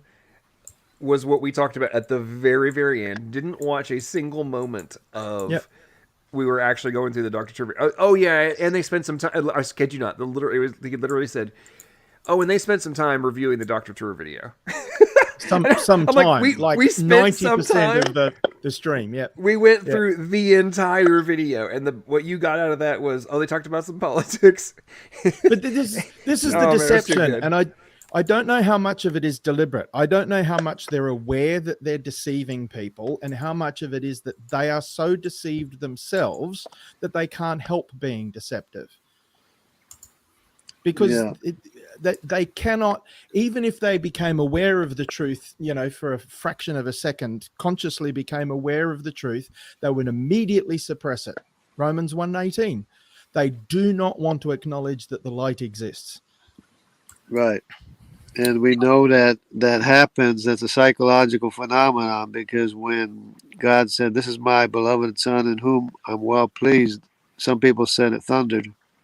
That's it. That's exactly it. Yep. They could not hear it. And if they did hear it, they immediately suppressed it. It didn't get past. And once again, the parable of the sower. It's like the hard, rocky pathway or whatever it is, the birds come and immediately take the seed away because it's been so trampled down, and that's their choice. They have chosen to head, I was going to say that they've chosen that path. They've chosen to head down that direction, so that their hearts cannot receive anything. That's a deliberate choice. They have chosen suspension of disbelief about anything that might point to God, and no skepticism whatsoever about their own beliefs. None. Infinite skepticism about alternatives and no skepticism at all about their own belief. And they accuse us of that. That's what they think we're like. No, we're not. We're constantly arguing about these things. And you've got everything from theistic evolutionists to progressive creationists to, the whole spectrum all the way through to YEC creationists. Right. As a Yeah, we side- hear this stuff all the time. It's not like we haven't ever heard it before. We're tired of hearing this stuff that we hear it so much. Yeah, that's the other thing. We're not the ones that control this society and shove our beliefs down people's throats and run the universities and the media and pretty much all of politics and everything else. No, we're a minority of kooks over in the corner. In fact, go and attack me. Here, I'll give them another one. If they want to attack me on something, one of my email addresses starts religiousnut@. So go for it. I'm already prepared for all of that stuff. And I'd created that email address 20 or something years ago as self-deprecating humor, but nobody gets that it's humor. They think I'm serious about it.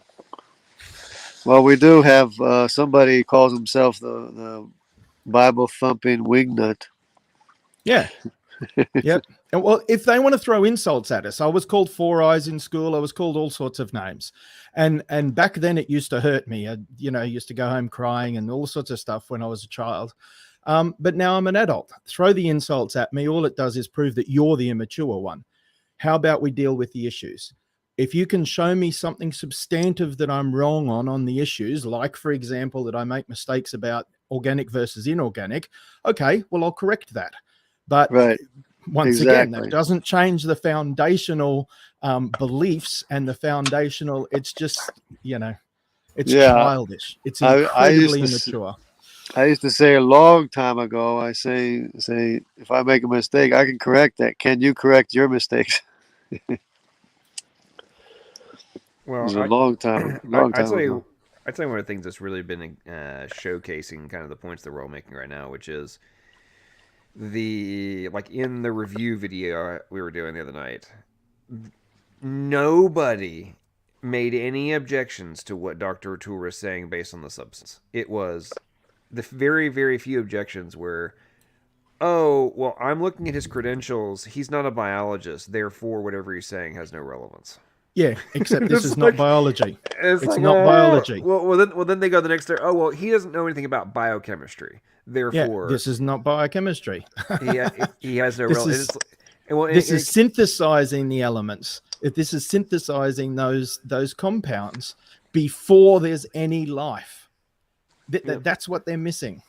And I mean, he's 17 years old, so we've got to give him a little bit of grace. But he didn't show any humility in admitting that was, and that's what I was trying to respond to initially. And then CRISPR started going after me. Well, that's why I was calling out CRISPR. I'm like, okay, dude, so you're attacking somebody who's not a chemist, while we're reviewing the lecture being given by a chemist. So why don't you call out the chemist if he's incorrect versus the person who's watching it, who is not? And he kept saying, but I haven't said anything about Dr. Tour. That's the whole point. That's what we're here for. How about you talk about that, you coward? Yeah. So what are you showing here? You're pulling up some diagrams. This is just for the ADHD people. No, some deoxyribose? No, this is the ribose. And I'm just, filling out a little entertainment on the screen. I hope it's not too obnoxious. I did want to say briefly, I was on that channel whose name will not be named for 3 minutes. I couldn't take it after 3 minutes. I just could not. I said, I can only deal with so much stupidity. I mean, real. I just like, most of the time I'll just read the video description and the thumbnail. This time, just because I happened to see a picture, just show up of myself, I said I want to see what they were quoting me on and what they had to respond to. And I'm just like, all they had to say is these guys are deniers and they're liars. I said, okay, nothing of substance. They never critiqued anything of the actual science that I was covering, like the mixing problem. It's like you guys trivialize that mixing problem and the consistent linkage and the part. I'm just like, okay, this isn't about trying to deal with the science. It's just about denying and smearing, not actually trying to solve scientific problems. Well, the interesting thing is that they never, and I'm not just talking about that group, I'm talking about in general. They never want to talk about like the, just case in point, like the ligase problem. Like they don't want to talk about it. Oh well, we don't have to worry about that. It's like, well, what do you mean you don't have to? Well, at some point the enzyme, whatever was needed to make that happen happened. Like that. Well, okay, so is it something that has to happen or doesn't have to happen? Well, it has to happen. Okay, well then how? What's an explanation? Well, it doesn't matter. Like an enzyme form that would do that. Oh, really? Yeah, Which because one? we're here. How? The probability is 1. Right, exactly. And I'm like, that is not even a remotely coherent explanation. While you are accusing me of being the one who is playing to a God of the Gaps mindset. Like that. Do you not? It's like, do they not understand the level? I guess. Well, I know the answer to my own question, but like, do you not comprehend how laughable and hypocritical your like positions that are being taken are? It's reaching levels of extreme, and I mean, I greatly appreciate Dr. Tour and Dr. Stadler and Dr. James Tan, all these different scientists who've been calling people out for years on this point. But what really amazes me is we continue to have people such as Dr. Dan Stern Cardinal, who's been in this whole stream the whole time, who just go, "Oh, it's frozen accident, must have done it." I mean, results back to RNA world hypothesis and all these different standard fallback positions, and it's like, okay, so what is the foundation of your arguments? Oh wait, you don't have one. Therefore you're going to just ignore the problems that you're facing. That's just the blunt, right? That's just the blunt reality. Once Nothing again, about the deliberate substance. ignorance. Yeah, I get so many comments about me. They say, "Oh, you're not a biologist. You don't understand what's going on, or the content of the video, or whatever, or the diagram, or this or that, the other thing." They can never address the actual substance of the conversation. Yeah, you're like, okay, what do I not understand? Well, you just don't understand. Right. Exactly. It's like, I mean, all you gotta do, if I don't understand, tell me what I don't understand and correct it.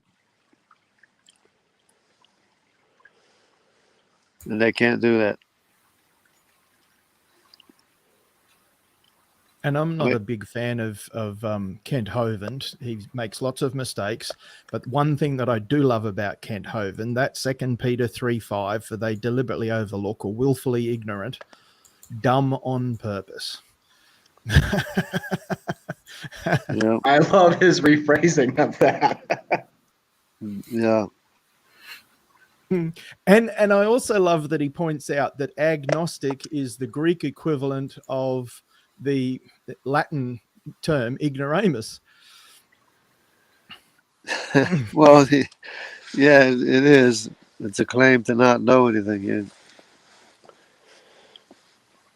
Yep, and God says it's deliberate. He says it in John 3:19-21. He says it in Romans 1:18. It's a choice not to believe. Yeah, there's no excuse. No excuse. And I go through and I explain every step, everything, and then the guy turns around and says, "You didn't say anything. You didn't tell me anything." But they ignore everything you say.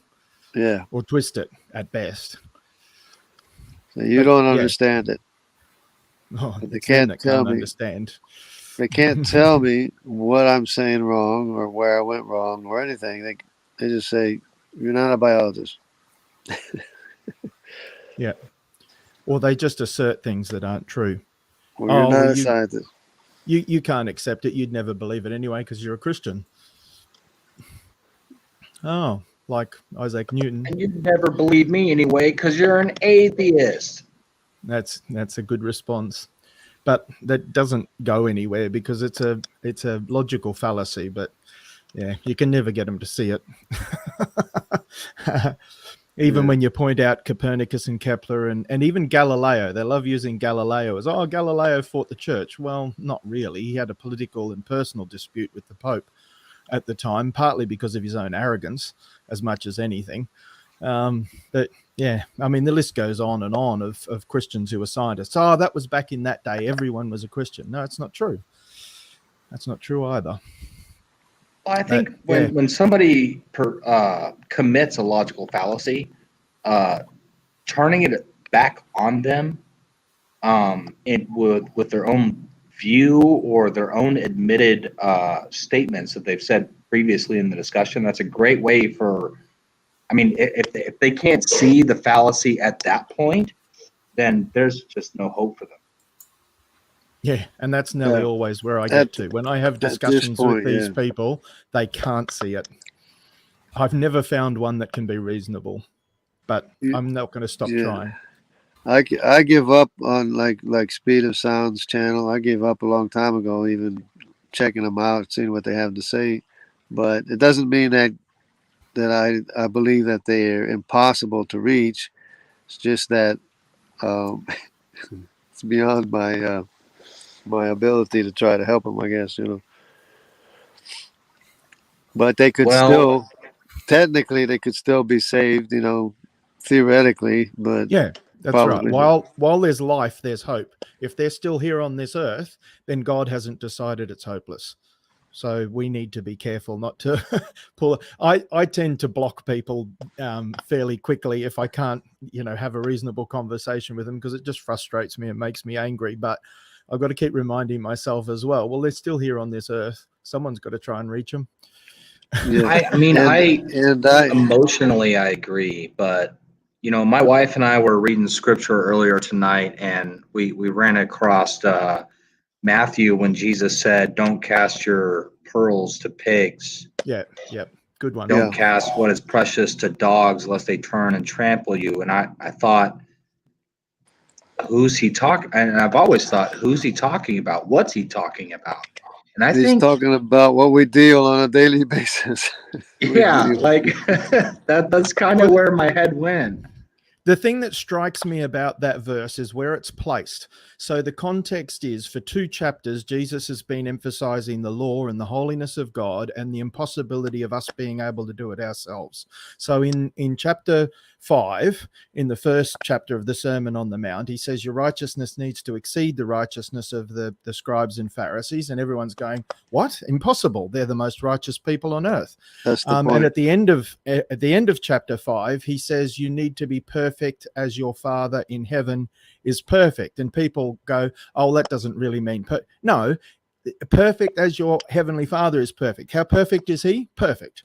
Right? Yeah. Absolutely 100%. That's the standard.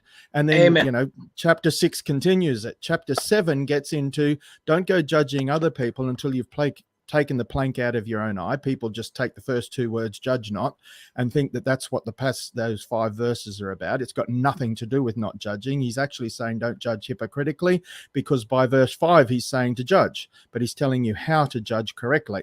Verse 6 transitions, it seems to me, from law to grace. Verse 7 is grace, absolute full-on grace. All you have to do is ask, seek, and knock. All right, so verse 6, he's saying don't cast this next bit, grace, that's how it seems to me. Don't cast that to dogs and pigs. Who are the dogs and pigs? The proud, the arrogant, those who aren't humble. Give grace to the humble. Give law to the proud. To be the Gentiles. Well, yeah. I mean, there are other ways. At least in reference to dogs. I don't know about pigs, but they considered Gentiles to be on the level of dogs and pigs, etc. But dogs and pigs were anything that was unclean. All right, so now look at that, dogs and pigs, from Jesus' point of view. It's talking about proud, self-righteous sinners. That's how it seems to me, that passage. So if you've got the proud, just keep giving them the brick wall of truths and facts. Don't start trying to be soft and transition into grace. That's my interpretation. I think I largely agree with you. I just I wanted to throw it out there that Jesus did call a Gentile woman. Well, he alluded to a Gentile woman being a dog, and so there's this thought here, and I brought it up so that the question could be answered, basically. Yeah, so my thing with that Gentile woman was I think he was testing the disciples to see, if you look at the context of that one, go back to the beginning of that passage, and he was actually, I can't remember exactly what it says in the beginning of the passage. I preached on it a couple of years ago now, but the beginning of the passage is talking about how the law doesn't justify, and he was trying to test the disciples, it seems to me. It wasn't his own personal opinion. He was trying to see how they would react.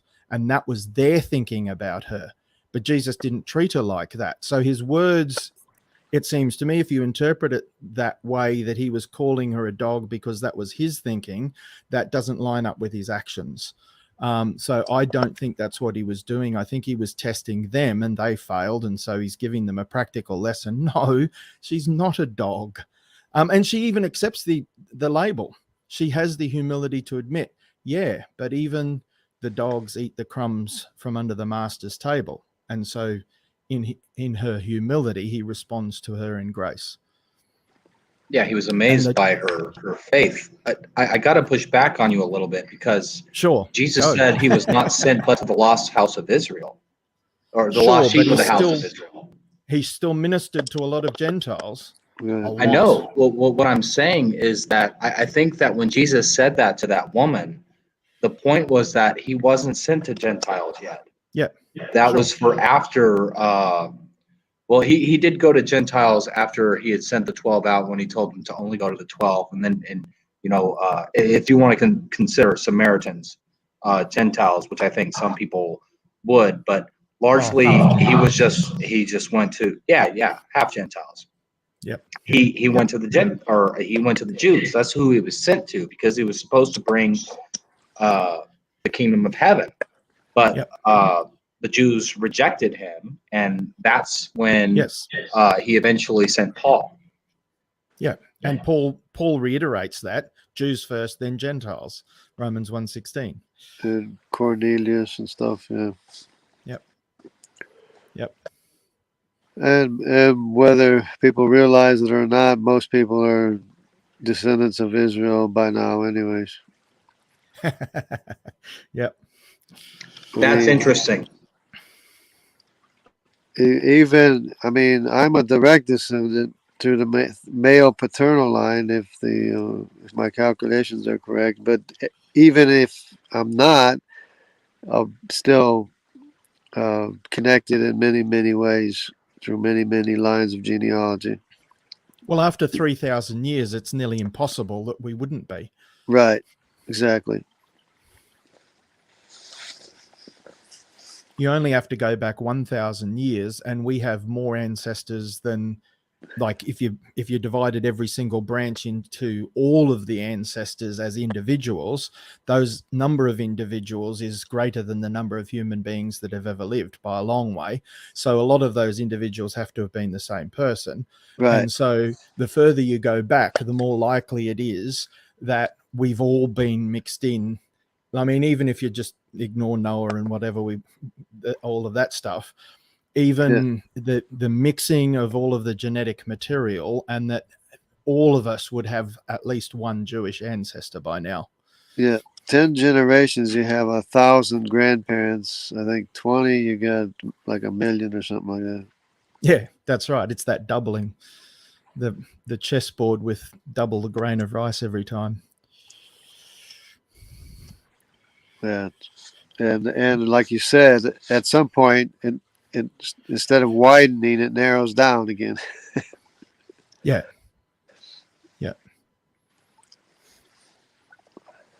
He has made of one blood or one man all the earth. Something like that. It says in Acts 17. Paul preaching to the Athenians. Well, yeah, I did related. a video. I did a video on it, and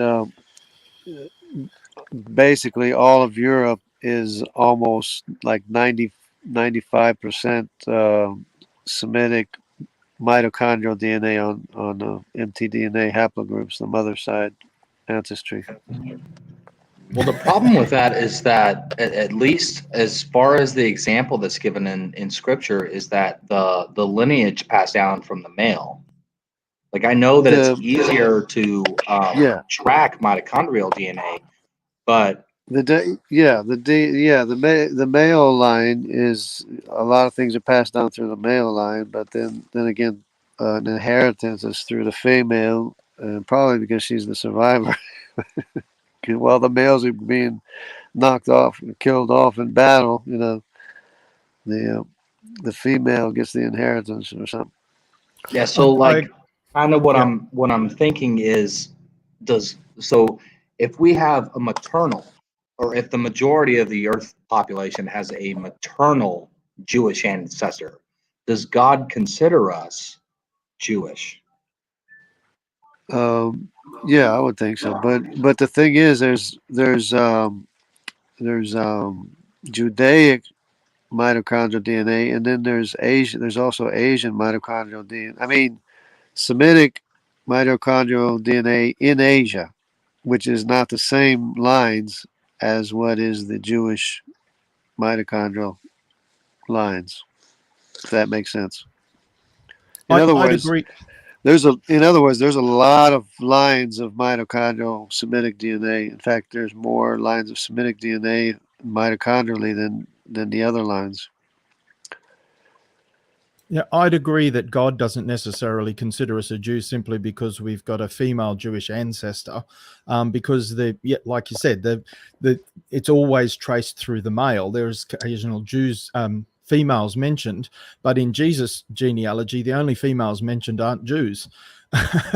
So modern day Jews, it's interesting because they now trace it through the mother. You're a Jew if your mother was a Jew. But there's nothing in Scripture, not even in their scriptures, to support that. It's always the male. Always. Right. That's why I was thinking maybe it was because of the inheritance was passed down through the female. That's why they say that. I don't know. Yeah, it's sad. It seems Rabbinic Judaism has departed pretty far from Scripture by this point. But autosomally, but that means autosomally, Europe is basically Jewish and Semitic, just with the Asian Y chromosome, as in name only, basically, because Europeans are not Asian. Yeah, so genetically we'd have Jewish, we'd have genetic material that's Jewish. But yeah, if we want to go with Scripture and how God looks at things, it's a bit not different. to mention that some of us do have the male paternal line going back to Abraham as well. Yeah, well, I wouldn't be, like was mentioned, that's a lot harder to track, but I wouldn't be surprised if that's true as well. Well, it's not hard. Well, you'd have. I mean, I believe that the Jewish Y chromosome is the J2, the I2, and the I1 Y chromosomes. All go back to Abraham and Isaac and Jacob. Which is gotta go all over Europe. It's all over Europe. I mean, not everybody. It's less than the RY chromosome, but it's still spread all over Europe. Is that John that's got to go? Bob. Oh, I gotta go. See you, mate. Thanks for letting me hang out, Sal. It was a pleasure meeting you. James Carter's face is in the way, and I can't remember your name.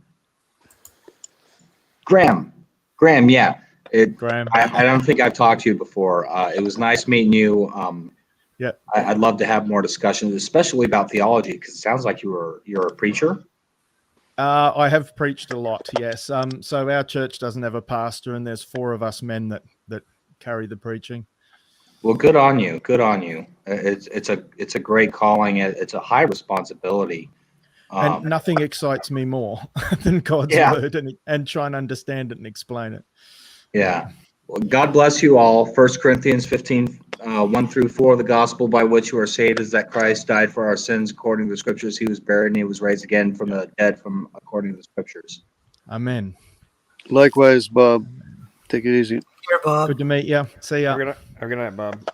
Good night, Bob. Okay, so after he leaves, Bob always likes to stay and listen to see if we talk about him. Okay. So Well, let's talk about the rabbis. So I'm just gonna have to go out on a limb and guess that with the and Bob, you're welcome to come back in and deny or confirm. I'm gonna guess that the speed with which he had to leave at 10 p.m. I'm gonna guess that his wife was glaring at him, and he had to exit stage right because a little while ago he was talking about how he needed to put the kids to bed.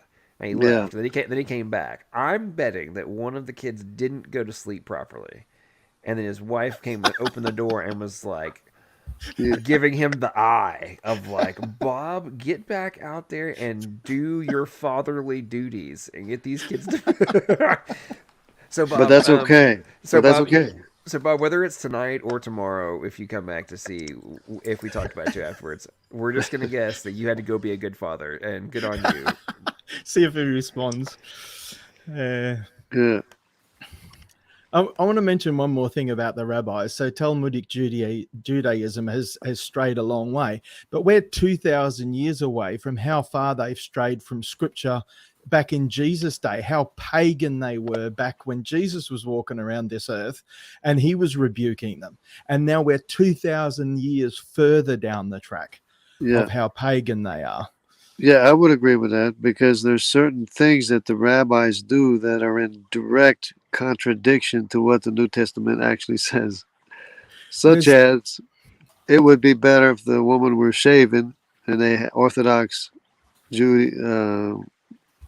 have their women shave their head, and the wearing of the yarmulke is that it says not to wear a hat, so they wear a yarmulke. You know, it's in direct contradiction to many things the New Testament actually says to do or not to do. And the Old Testament, like they completely misunderstood the scriptures that God had given them. They turned it into, oh, we can obey the law. Like that was the Pharisees and scribes' approach, it appears. Yeah, we can obey the law. We just have to reinterpret it so that it makes us look like the most righteous people that have ever walked the face of the earth.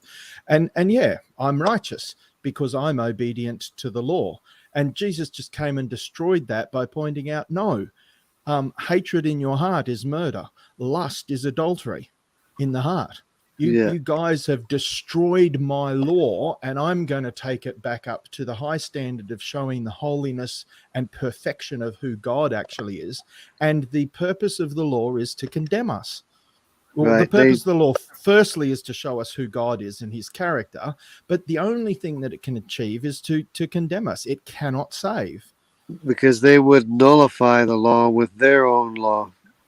Yeah, and trust the traditions of men, the interpretations of fallen human beings, and the things that they added to the law, the extra, and the extra burden that they made the law. Right. And that they would put on other people. Yeah. Whereas Jesus came along and said, well, I carry the law. I am the law in terms of the character that he has, and I'll die in your place so that the demands of the law can be fulfilled in me. And all you have to do is trust me. That's all I require of you.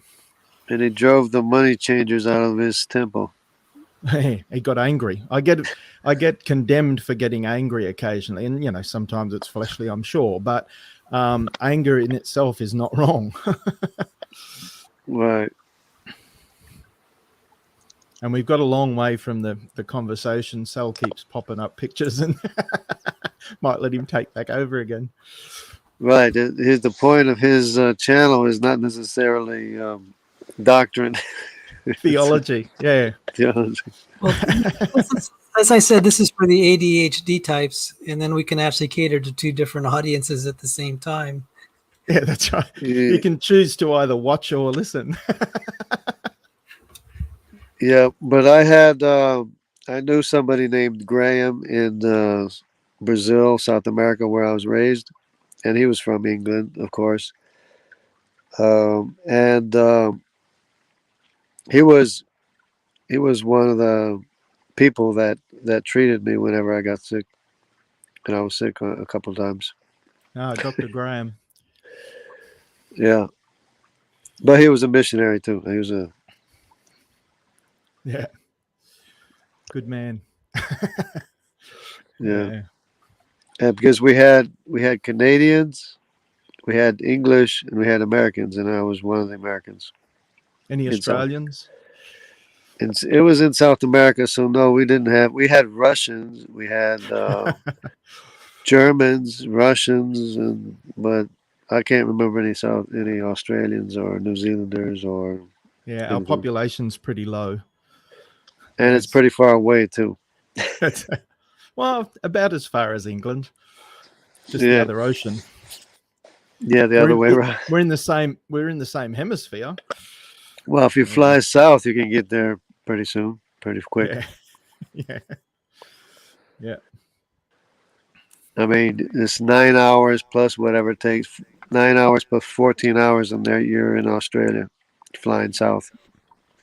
Listen, that's only in the flat Earth model, okay? Oh, that's here we that's go. In the flat Earth model, I don't exist. Australia's a figment. I'm getting paid by NASA to pretend to be Australian. The unfortunate thing is I have none of the money that they're supposedly paying me to say that I'm an Australian. Yeah. It's flying. But I'm saying that you have to fly south to get to Australia from this side of the world. But anyway, that's another story. Yep. Listen, it's been proven when people fly to South Africa, okay, the planes just like vanish, okay? They did a study on that one time, all right? And it's not because of terrorists. Yeah. Not because of Somali pirates. Oh man, every time I've watched a couple videos on that, and I'm like, wow, this is some epic stuff right here. This is good. But it's the same sort of delusion, the same sort of suspension of disbelief that Evos have, especially atheists. You know, I was going off a little bit earlier today on I wasn't actually on the stream, I was in the side chat of S.J. Thompson's stream. She had a great stream earlier, but I have a serious issue with this Sentinel apologetics guy. CJ was on there and they were talking and stuff, and this dude was him and this other guy were straight up like, for all intents and purposes, calling young Earth creationism the equivalent of flat Earth. And supposedly they are apologists. And I know from watching some of his videos on the topic, this dude he seems very, very knowledgeable in terms of like theology and such, but he doesn't know what he's talking about in relation to biology and abiogenesis and stuff. Like, he does not know what he's talking about. And I question his knowledge of scripture too, since he denies, young Earth creation. Well, not only that, I mean, he's got his whole old Earth interpretation, and okay, fine. You guys have your very long mental gymnastics to come to that conclusion. Fair enough. But some of the stuff that they were discussing about in terms of like he's not a sole scripture. He's fine with all the other, aspects and externals of, I'm not Catholic, but, you really should pay attention to the things they have in the Apocrypha and all that kind of stuff. And I'm like, I'm not saying you can't read it, but you're also simultaneously stating that the scriptures are not inspired. So, there you go. I don't know what to tell you at this point. So you're not trusting God then, you're trusting yourself. Yeah, it's like listening to him talk. He's like this very, you can tell he's like one of those hyper intellectual types, which is fine. But if all you're going to do is sit here and extrapolate out all of these hypotheticals and potential explanations, and if it's looked at from this perspective, then I can, you can now reach this end conclusion from over here. And it's like, congratulations, bro. You're like an evolutionary biologist coming up with all sorts of ridiculous, evolutionary algorithms to somehow explain how A became B, while ignoring everything else in between. It's kind of the way I look at it. It's just as much imagination as the atheists have. And I'm like, hey, if you're old Earth, that's fine. Like, I'm not going to necessarily question your salvation, and I don't think the reciprocal should be done either. But Yeah, it's like salvation's not dependent on your belief about origins. Salvation's dependent on whether you've trusted Jesus Christ as Lord and Savior. He is God. He came in human flesh. He died for our sins. That's yeah. But if you're denying Scripture and believing what the secular historians say and all that stuff, and then you're off track as far as what Scripture teaches. Well, I was going to say I'm essentially a follower of Creation Ministries, creation.com, and I have been since they first started Creation Science Foundation, so 78. So since I was about 9 or 10 years old, I've been following their ministry. And 78, oh. Yeah. I come to this country. 78. I came to this country when I was in 76 or 75. And Creation Ministry, CMI, and AIG both come off that what used to be Creation Science Foundation here in Australia. And they've, expanded pretty much globally now. 2 ministries they are now, due to various things which we won't go into. But I mean, they've been dealing in this science area. Oh, that was the point that I was going to make. I lost my train of thought there for a second while I was talking about that. Most of the scientists that work for CMI used to be atheists and evolutionists. The science convinced them that God exists. And once they trusted God, they became Christians. They started wrestling but the Bible is clearly teaching something different. And so they became young earth creationists based on trying to reconcile the science with what the Bible is clearly. But many of them were theistic evolutionists or something similar to that for quite some time. So it's got nothing to do with whether you're a Christian or not, has nothing to do with what your beliefs about origins are. No Christian knows everything. No Christian has perfect beliefs. So that's not the point. And anybody who thinks that's so no creationist, no young earth creationist should be saying, oh, you believe in evolution, so therefore you're not a Christian. No, it's not true. That's not what determines what a Christian is. Right, but if you stray from what God's word teaches, you're straying from the truth. You're not living in obedience. You're not submitting to Scripture and to what God says as primary. You're imposing your interpretation or the beliefs of other people, other humans, on Scripture. You have to twist Scripture to get there.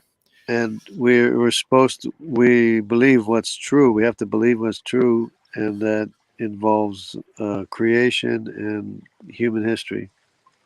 And as far as I know, I mean, I'm a pretty avid follower of CMI. CMI have the most number of PhD people on staff that have a PhD in the hard sciences of any Christian ministry. Christian ministry, not just creationist, any Christian ministry. That's pretty good. Hard science PhD, as far as we can tell. Nobody's challenged it, and they've been claiming that for 10 or 20 years now. Yeah. It's Creation Ministries International? Yeah, creation.com. Creation. Is that, which one does Ken Ham work for? Ken Ham is Answers in Genesis. Answers in Genesis, okay. And they probably got the second most, or ICR does. The top 3 are those 3. And I think Answers in Genesis on some metrics is the biggest. But yeah, CMI have the most PhD staffers that have a PhD in the hard sciences. Well, I'm just glad there's people that go by what the Bible says for face value, what it says, because it's factual history written down over the years. Yeah. And creation.com has over 10,000 articles. I think they're over 11,000 now. Could be up to 12,000. I haven't been keeping close track recently. 12,000, nearly 12,000 articles, maybe more, that you can go and read for free. If there's a question that they haven't answered, there wouldn't be too many. They've heard just about everything. And if someone does come up with a new question, they're not too far behind on answering it. Yeah, you can send in a question. They'll write an article on it. And Jonathan Sarfati he's one of their scientists. He will have a very, very quick turnaround time. He responded to Dawkins' The Greatest Show on Earth in days. Like he spent, I don't know how many hours a day writing a response, going through the research, and the amount of stuff that he remembered. I mean, he can play chess blindfolded against 10 people at once. Right. The amount of stuff that he has stored in his head. So he doesn't have to do a lot of research, but yeah, he's very, very careful about making sure that he documents the claims that he makes and what the science actually shows, even what evolutionary scientists, evolutionary biologists, and evolutionary geologists claim about things. Yeah.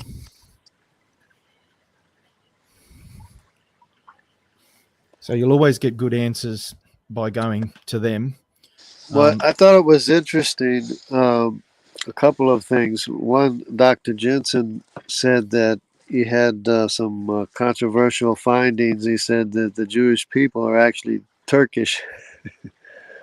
They have a Turkish gene, Y chromosome. But it could be the other way around, that the Jews Probably went to Turkey, and it turns where out did Abraham come from? It turns out that they're all over Turkey, Iraq, Iran, Persia, Greece, Italy, everywhere. They're all over there. Related. They're all J2s, J2 Y chromosome. Yeah, because the J1 Y chromosome is Arabic. Yeah. And of course, everyone, their Y chromosome started out exactly the same. So Esau's Y chromosome, Jacob's Y chromosome, and Ishmael's Y chromosome were all identical, and they branched out from there to into different trees. So people have to understand that.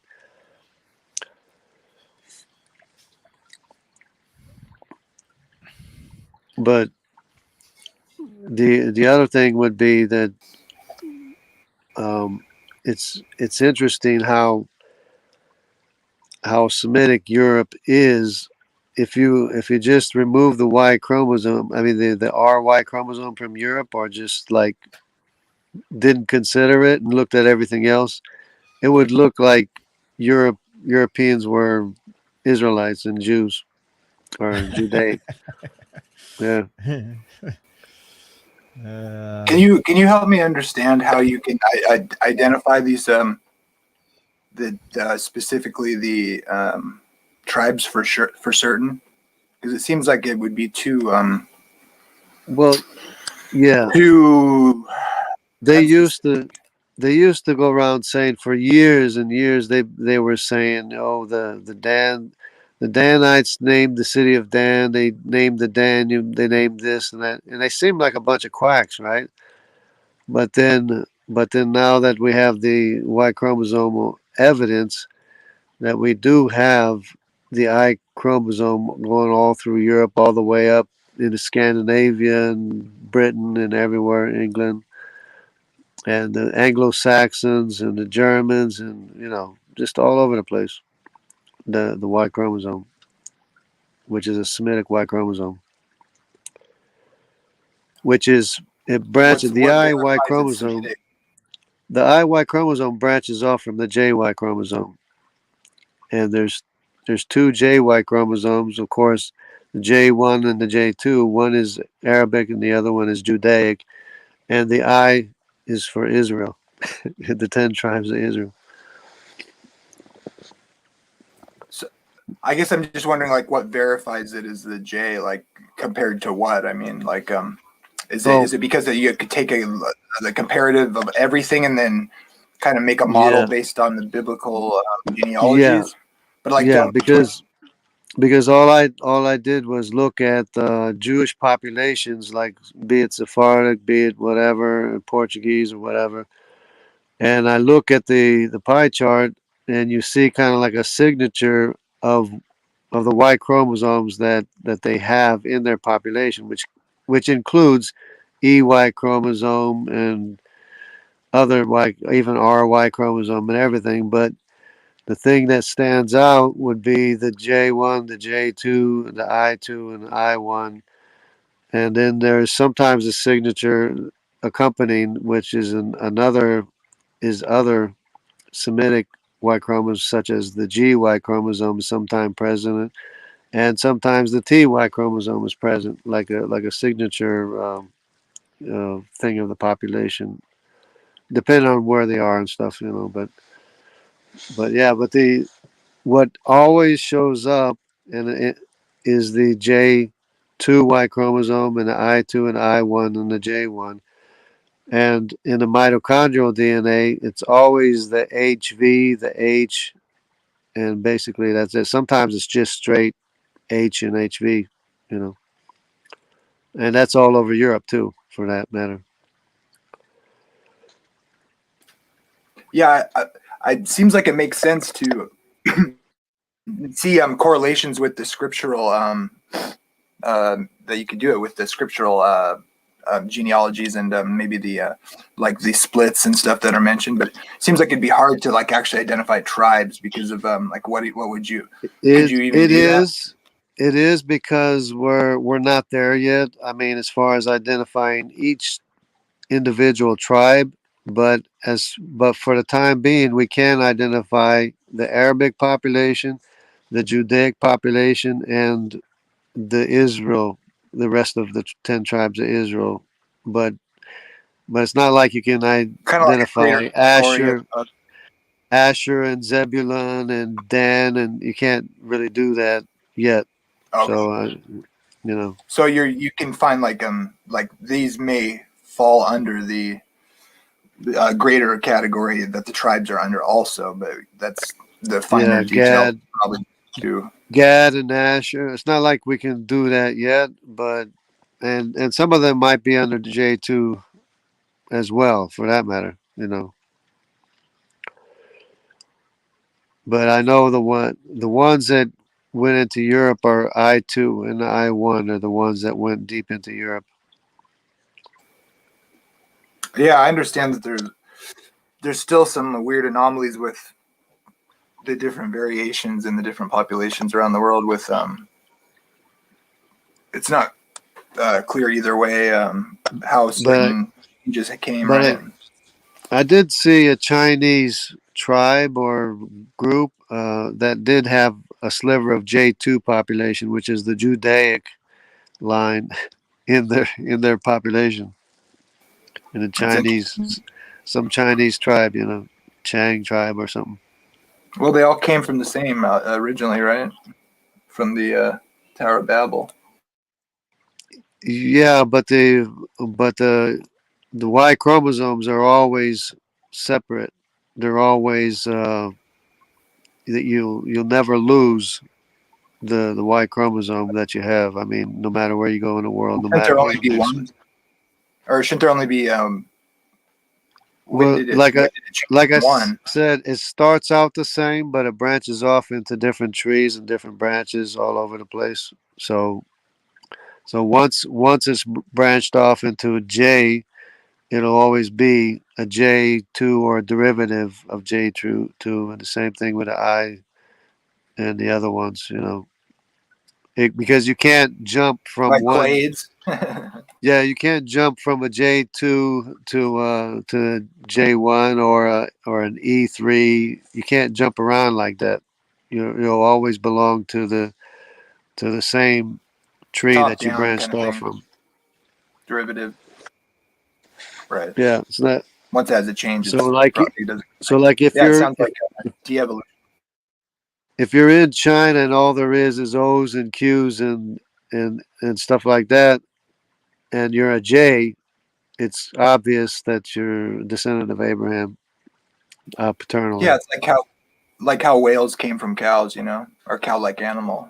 They're still that animal in the clade. But... No, these are all humans though. I'm just teasing. But it's interesting if you go back into Africa and look at the African Y chromosomes. The Phoenicians are E3, the Mitzrayim Egyptians are E3, and the Cushites are E3, and those are three brothers, sons of Ham. The Phoenicians, Mitzrayim, and Cushites.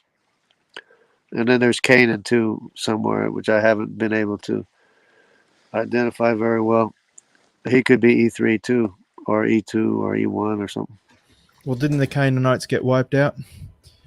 Oh, yeah, so they say, but there still could be a remnant of that. You know. They mightn't have been perfectly wiped out. Oh, yeah, I'm not And sure. do we know that?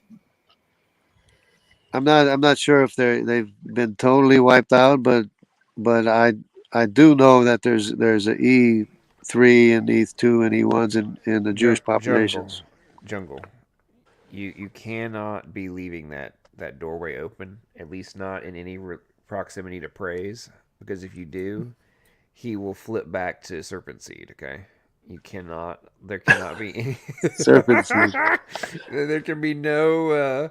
He go back already? No. No, Jamie. I don't know. Jamie, has he flip flopped again, or is he? Where is he at? He's I can tell he's doubting it. He's doubting it. I don't care. Like, yeah, he did flip again, but when we were talking about it yesterday, I could hear the he wasn't sure anymore. Like, you could just hear it in his voice. Well, if you believe in the Nephilim and the angels having sex with people, then you know that's, I don't know.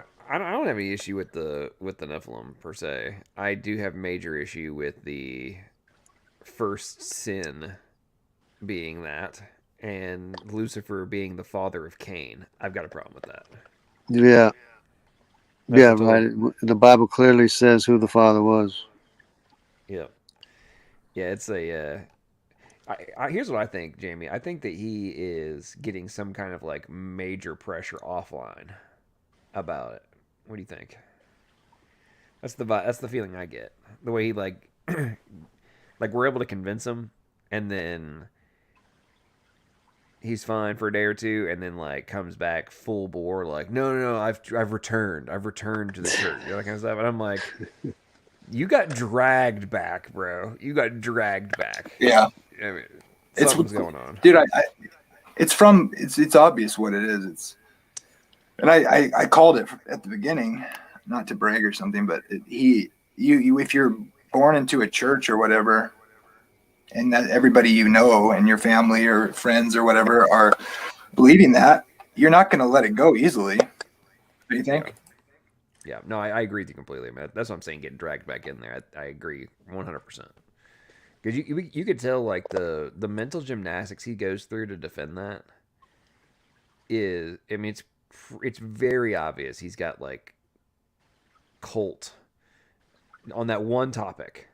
It's like he's got Stockholm syndrome on that one topic. That's why I was trying to just like attack the philosophy of it. I was just like, my problem is if you're gonna like, okay, maybe you can't really falsify it for 100% sure or whatever from the scripture, which you can, but let's just say you couldn't. It's like, what else can you do? It's that other guy too, you know, I think it goes to his church.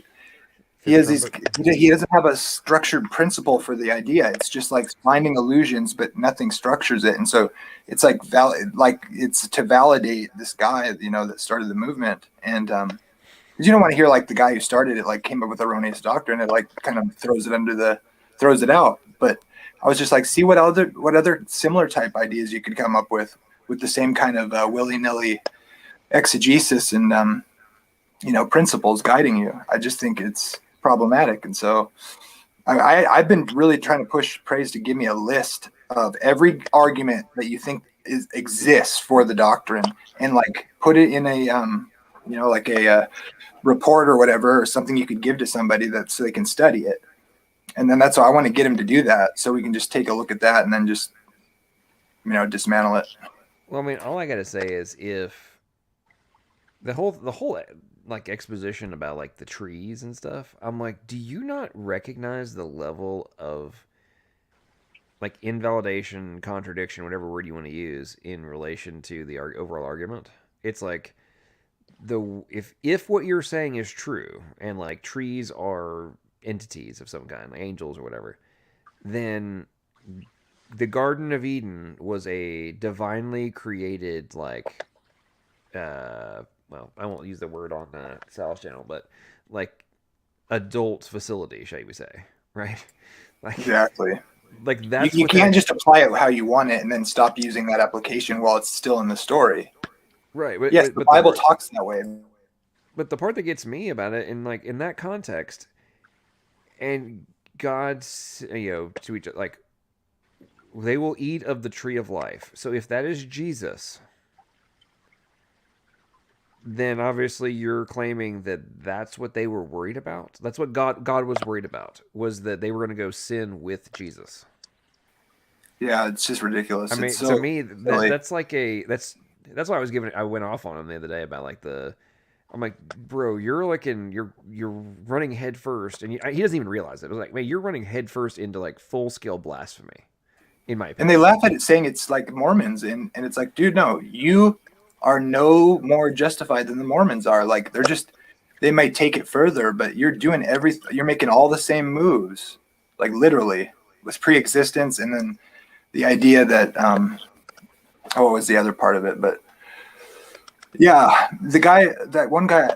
Here's what I think happens, because I can relate to this. Like, I'm really into like finding things like digging deep in there and like finding interesting like connections and stuff, and then maybe they're related and you can study it out. And it's kind of hard to figure out at first if you're not, if you don't have the training or whatever, I'm sure. But I think your pride can get in the way, because like you feel like you've figured something out maybe, and like I really try to guard against that with myself, but I know it's something that's easy to like give into. And so it's not, that coupled with, hey, your church did. When I asked them if it was a prophet, the guy was a prophet, and they said no. And I'm just thinking, well, you're claiming he brought some idea that no church father or no ancient church posited, except for like the obvious heretics. Well, ironies. I think it was the 3rd century. Icarus, something like that, proposed it and was like absolutely excoriated by the rest of the church fathers. I mean, just like right. They literally banned it. Like, no, they excommunicated. Well, that term didn't exist, but for all intents and purposes, they basically excommunicated him. From, they did. Well, that's like the thing. You're a Gnostic. It was a Gnostic heresy. It was considered a Gnostic heresy to take that position. And then it was basically. I was reading up on it. It was basically erased until like the late 17th. Early 1800s. And you have to wonder where it comes from. Like, what makes people want to come up with it? What the motivation is? It's not obvious that you should want it in there. No. It's like a misunderstanding of the spiritual seed and the regular seed, and how the Bible uses those ideas. Yeah, I'm trying to ask him. Well, how do you pin down who's the seed of the serpent and who's not? I was like, exactly, yeah. It doesn't make any sense. Hey guys, real quick. So people are asking for us to comment on Bart. Hey Sal, if you see this, will you put Bart's comment up? So he says, this is about going back to the actual topic of the after show. Someone posted this. Quote, Professor Dave has commented he will respond with the scientists he quotes in this series. Can you guys discuss what that might look like and whether you think Tour should respond? Well, it sounds like is Wannabe Dave claiming he's going to go get the authors of the papers that Dr. Tour was referring to and respond? That will be fun. That'll be very much fun. That'll be a lot of fun if he does. Number one, I'm going to go with number one. If that happens, that will be epic. Number two, I'm just going to go ahead and say, because that's exactly what I want. If Dr. Tour responds, I would be like, if that's a bet, I call. That's exactly what I want. There'll be a lot of backpedaling. I want it to be echoing around the scientific community so that their heads are rattling. Here's why I think Wannabe Dave is obviously so brainwashed. Do you think this is all accounted for? That I don't, and I would bet at this point, if he's in like the rest of the atheists who I've noticed like have vanished. Like I don't know if everybody in here has been watching like them in their series, but the first like 3 for sure. Like the first episode, the Evos were everywhere. And they were talking mad trash and comments and the side chat, all that kind of stuff. The second one, there was a bunch, but not quite as much. Third one, still there, but this last couple, there's been basically no atheists, nobody in the side. I mean, nobody, right? Almost all positive upvotes. Right. So let's think about this for a moment. Assuming that Wannabe Dave follows the trend of the rest of them, right? He probably actually hasn't watched it. And I'm going to go out on a limb because I was listening to He Who Shall Not Be Named the other day. And all the group in there, and we're talking about, yeah, I keep trying to listen to Dr. Tour, but I can only take a few minutes of it, and then they leave, right? So let's just be blunt. They don't actually know the substance of the arguments that Dr. Tour has been putting forth, nor the evidence, nor the breakdown of the lunacy and the lack of foundation substance, which they are relying upon. Nor do they want to understand. So they don't even realize that the proverbial rug has been yanked out from underneath them. And yeah, I'm going to suggest that that Wannabe Dave is in the same category. I mean, it always was. It always was pulled out from underneath. They just never knew it. So here's what I'm going to predict. I'm going to predict that if Wannabe Dave is dumb enough to do this and goes and starts reaching out to Sutherland and these different folks who wrote the papers, and then they go and watch Dr. Tour's. Well, if they watch Wannabe Dave's video, they're going to think he's an idiot. But number two, if they go and watch Dr. Tour's videos that have been catalyzed by Wannabe Dave, and then sees how Dr. Tour is annihilating their papers, they're going to be very pissed at Wannabe Dave if they are not aware of what's going on. Right, exactly. They're going to be pissed. Like, exactly. Bro, because I don't think Wannabe Dave recognizes the premise. He doesn't know what he's messing with. Well, not only that, I don't think he recognizes the reality that what he has catalyzed could be a legitimate threat to the, not necessarily all, but could be a legitimate threat to the deprecation of funding for origin of life research. Like, this could be what Dr. Tour is doing right now could be a legitimate catalyst to the overall reduction of that funding or hesitancy to engage in that funding. And he's the one that asked for it. Right. And Wannabe Dave is the catalyst for this. So I don't think he is thinking clearly when he thinks that these scientists are just going to like jump on board with him and want to go toe to toe with somebody like Dr. Tour. But it's their fault for brainwashing him in the first place. It's the scientists' fault for brainwashing their students in the first place, and so they should have known somebody like Dr. Dave would come out and start doing what he's doing.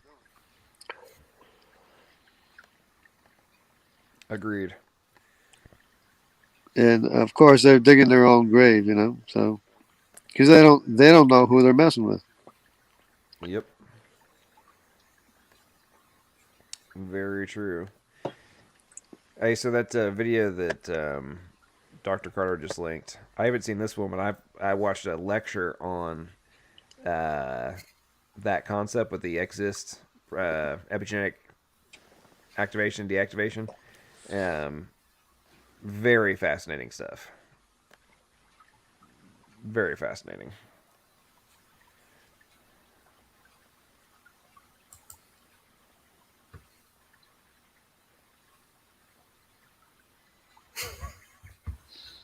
Yeah. Epigenetics and environments. See, I've known about epigenetics since I was a kid, and knew that the Indians had something going on where they try to put the needle in their arm, and it would bend the needle. But if they're raised in like the rest of us, they don't have that. I mean, they just have soft skin like we did.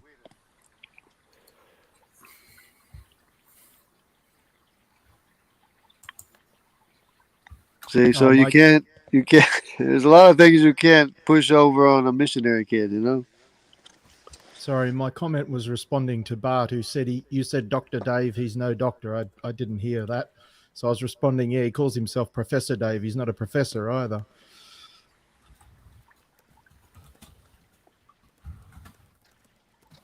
Yeah.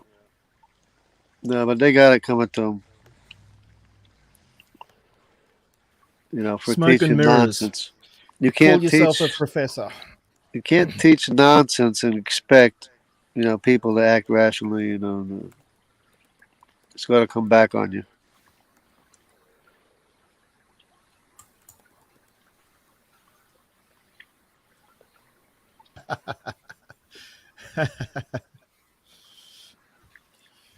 How many views has Dr. James had so far?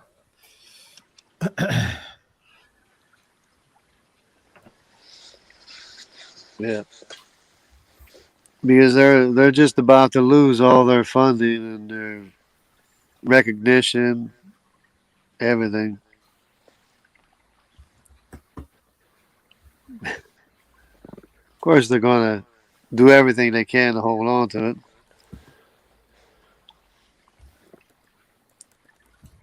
But Well, they this will is still be teaching nonsense, though. They're still talking rubbish. this is why people turn to violence. Once you destroy their arguments and show that they have nothing, then they turn to trying to shut you down. And when they can't shut you down any other way, they turn to violence. Yeah. And we've seen that very clearly demonstrated over the last year in the US. Yeah, and of course, they've been doing it systematically for years in the universities and, excommunicating creationists Yeah. from the scientists. I mean, if not just Scientists. creationists, if you're intelligent design, or even if you're an evolutionist who goes, oh, I'm not completely convinced about the paradigm we have at the moment, and maybe, our explanation, I'm open to the possibility of us being wrong about evolution. No, that'll get you banned as well and called a creationist, Yep. even while you're still an evolutionist, because you're open to the possibility that it might be wrong. Yep. It's censorship writ large. It's incredible. And people go, oh, no, that doesn't happen. I'm on this other thread on YouTube on the Is Genesis History. I was responding to a video on there to some atheists and evos and so forth about, oh, no, it's all you have to do is produce good work, as though human beings are machines. They have no personal biases. There's no pride. There's no arrogance. There's no protection of empire and so forth going on in the scientific community at all. Science is perfect. Yeah. And there's never any bias. Never. As if it's Never fair. happens. Yeah. Load of rubbish. Happens all the time. Thomas Kuhn's book, what's it? Revolutions, that book, I can't remember the title. But oftentimes the paradigm will be protected. And geocentrism is the perfect example. The paradigm was protected against people like Kepler and Copernicus and Galileo until the evidence was so overwhelming that a revolution was required. Yeah. Science doesn't change gradually, not at the fundamental level. Well, it's got to happen. Something's got to happen with this nonsense of evolution, because you can't get written instruction that's not there, and you can't get working mechanisms all working in place all at the same time. The problem, it seems to me, is that what will replace naturalistic evolution is some sort of new age or pagan form of evolution. That's my fear. That's where it's headed. The As soon as intelligent design movement has taken us away from, well, let's go with what God says, to, Right. oh, well, let's just, there's some intelligent design maybe out there. And when naturalism comes crumbling down, it will be intelligent Right. design that doesn't acknowledge the real God, but just God in inverted commas of whatever you want to believe, Right. that will take its place. That's where Right. we're headed. Yeah, And- that's big. Yeah, as soon as you disprove evolution, then they'll replace it with spiritism and some stuff like that. some form of paganism, whether they go aliens in inverted commas, whatever they mean by that, or whatever else, or just the spirit of the universe, just the energy of all life, this disembodied, impersonal God in inverted commas, which still isn't scientific. That's why you have to go all the way to disprove any physical, natural cause of anything, because no natural thing can produce itself or order itself or direct itself. It has to be, every physical thing has to be from a cause that we can't see, which is not contingent, it's not physical. Yep. Yep. And then they're starting to come to realize that, but they're not going to ever accept the God of the Bible. Right. Anything but that.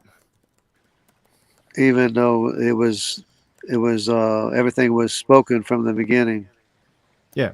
Even Messiah was, as soon as Adam and Eve sinned, they were given word of the provision for their sin through the seed of the woman, by way of That's the seed right. of the woman.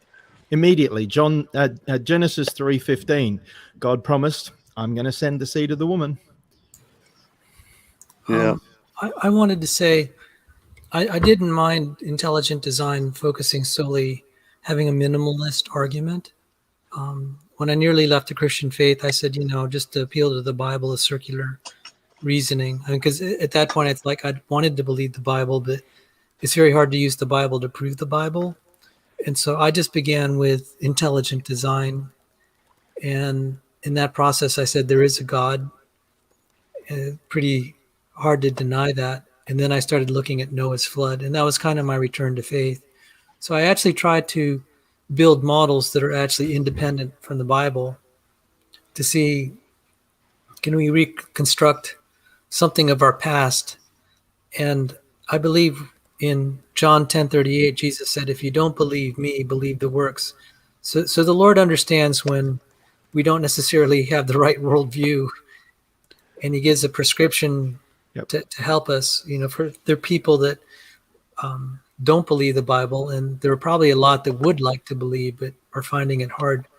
And so John 10:38 has been kind of my source for saying, God does provide independent confirmation of the Bible outside the Bible. And that's what I look at intelligent design as. Now, yes, it is true that some people like the Hindus and the panspermia people, they will use intelligent design arguments to promote something other than the Christian God. And but when I teach creationism, I say that the intelligent design is somewhat like calculus. We can we don't necessarily have to throw the Bible into it to make it a legitimate discipline of study. And I don't disagree with you at all on that. I think intelligent design, like almost everything, has its utility. My point's more about where things, I think, are headed. Eventually, we're going to have a pagan version of evolution, or something's going to replace it that's pagan. We're looking ahead to what's next, because I was thinking the same thing. But you're right. There's overwhelming evidence to support what we believe.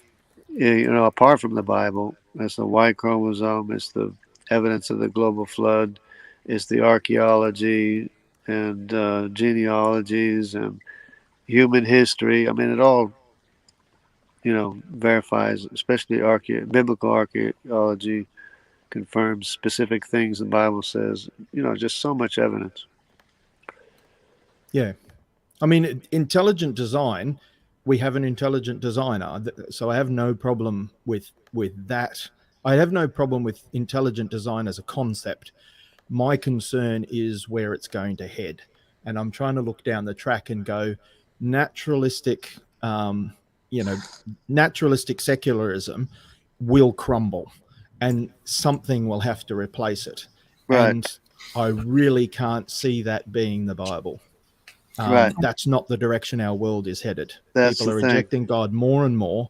Right. And I think what I see in the world today is that intelligent design has two parts to it. There are the people that accept God. There's people like Philip Johnson. There's people in there that claim to be Christians. But as a scientific discipline, I think eventually it's going to get to that place where it just tries to merge all of spirituality into one lump, and go, well, there's an intelligent designer, but you can conceive of him however you desire to. Well, that's, I mean, that's ecumenism, Yeah, ecumenicalism. You know, that's where I see it heading. So I perhaps should have been more careful with how I phrased it. But as a scientific discipline, I don't have a problem with intelligent design. It's more where I think it will head philosophically. but it's like so many people have gone that route to where, you know, God accepts every religion. Sorry, Sal, go ahead. I'm going to shut down in about maybe less than 6 minutes so that we can all head over to Standing for Truth's channel. And plus, I'm running out of gas. So, gentlemen, Oh yeah, Absolutely. if you could give a wrap up, do you have some closing thoughts? And I want to thank you all for keeping the stream alive. My last stream was a monologue the whole way, and that was kind of rough. So you guys really helped me. So Graham, I'll give you the honors to start, and then Jungle, and then John. Well, from my point of view, it's very clear. I'm not a scientist, but from what I understand of science, and I think I have, a reasonable understanding of science. But even more importantly, from logic, and from reason, it's clear. Absolutely, 100%. The evidence is overwhelmingly in favour, and Dr. James has been pointing that out brilliantly. The massive mountains and mountains of evidence. Actually, I was talking yesterday about Mount Improbable that Dawkins came up with. No, mate, it's Mount Impossible. Absolutely impossible. Every step that you take up the mountain, you would slip back to if you could, except that you're standing on the ground, so there's nowhere to slip back to. But every little imaginary step that you're making up, you immediately slip back down again, and it's only imaginary anyway. It's absolute lunacy. It's deliberate denial of the obvious.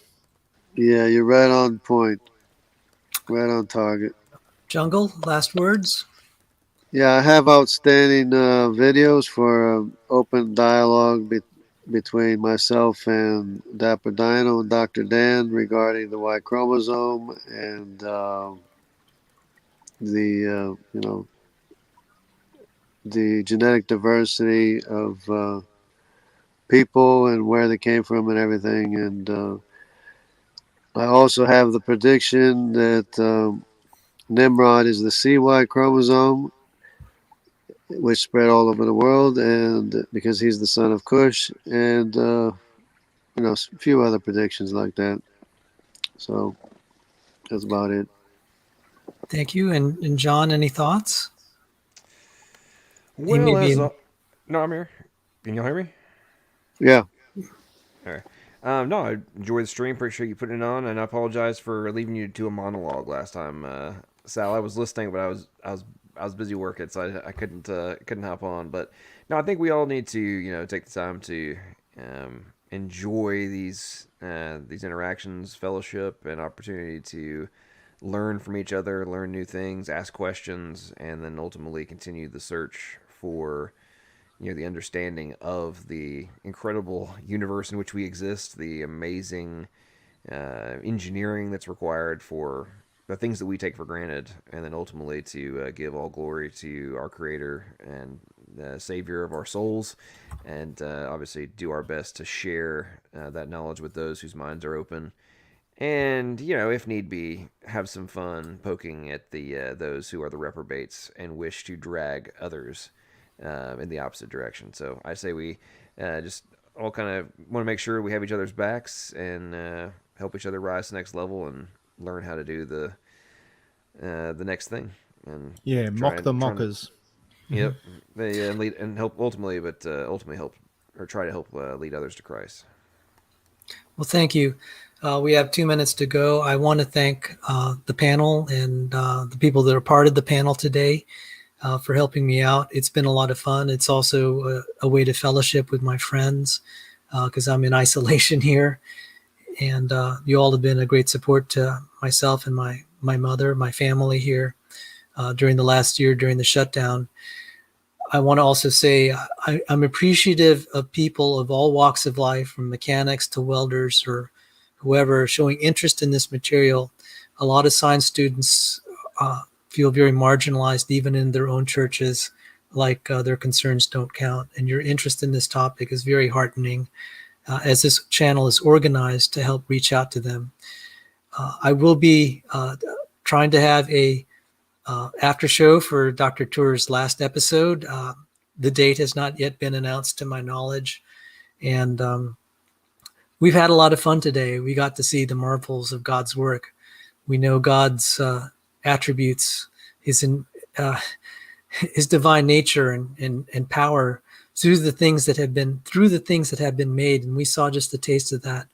Every day that I study the complexity of biology, I am just overwhelmed with the glory of God, and inspires me to worship. What we've done today is declare the works of God. So thank you all to the viewers, and I especially greet and express love to all my Christian brethren. So it's been a lot of fun, and those of you wanting to have more action, head over to Standing for Truth's channel. Take care, and God bless you. Thanks to you, Sal. Yeah. God bless.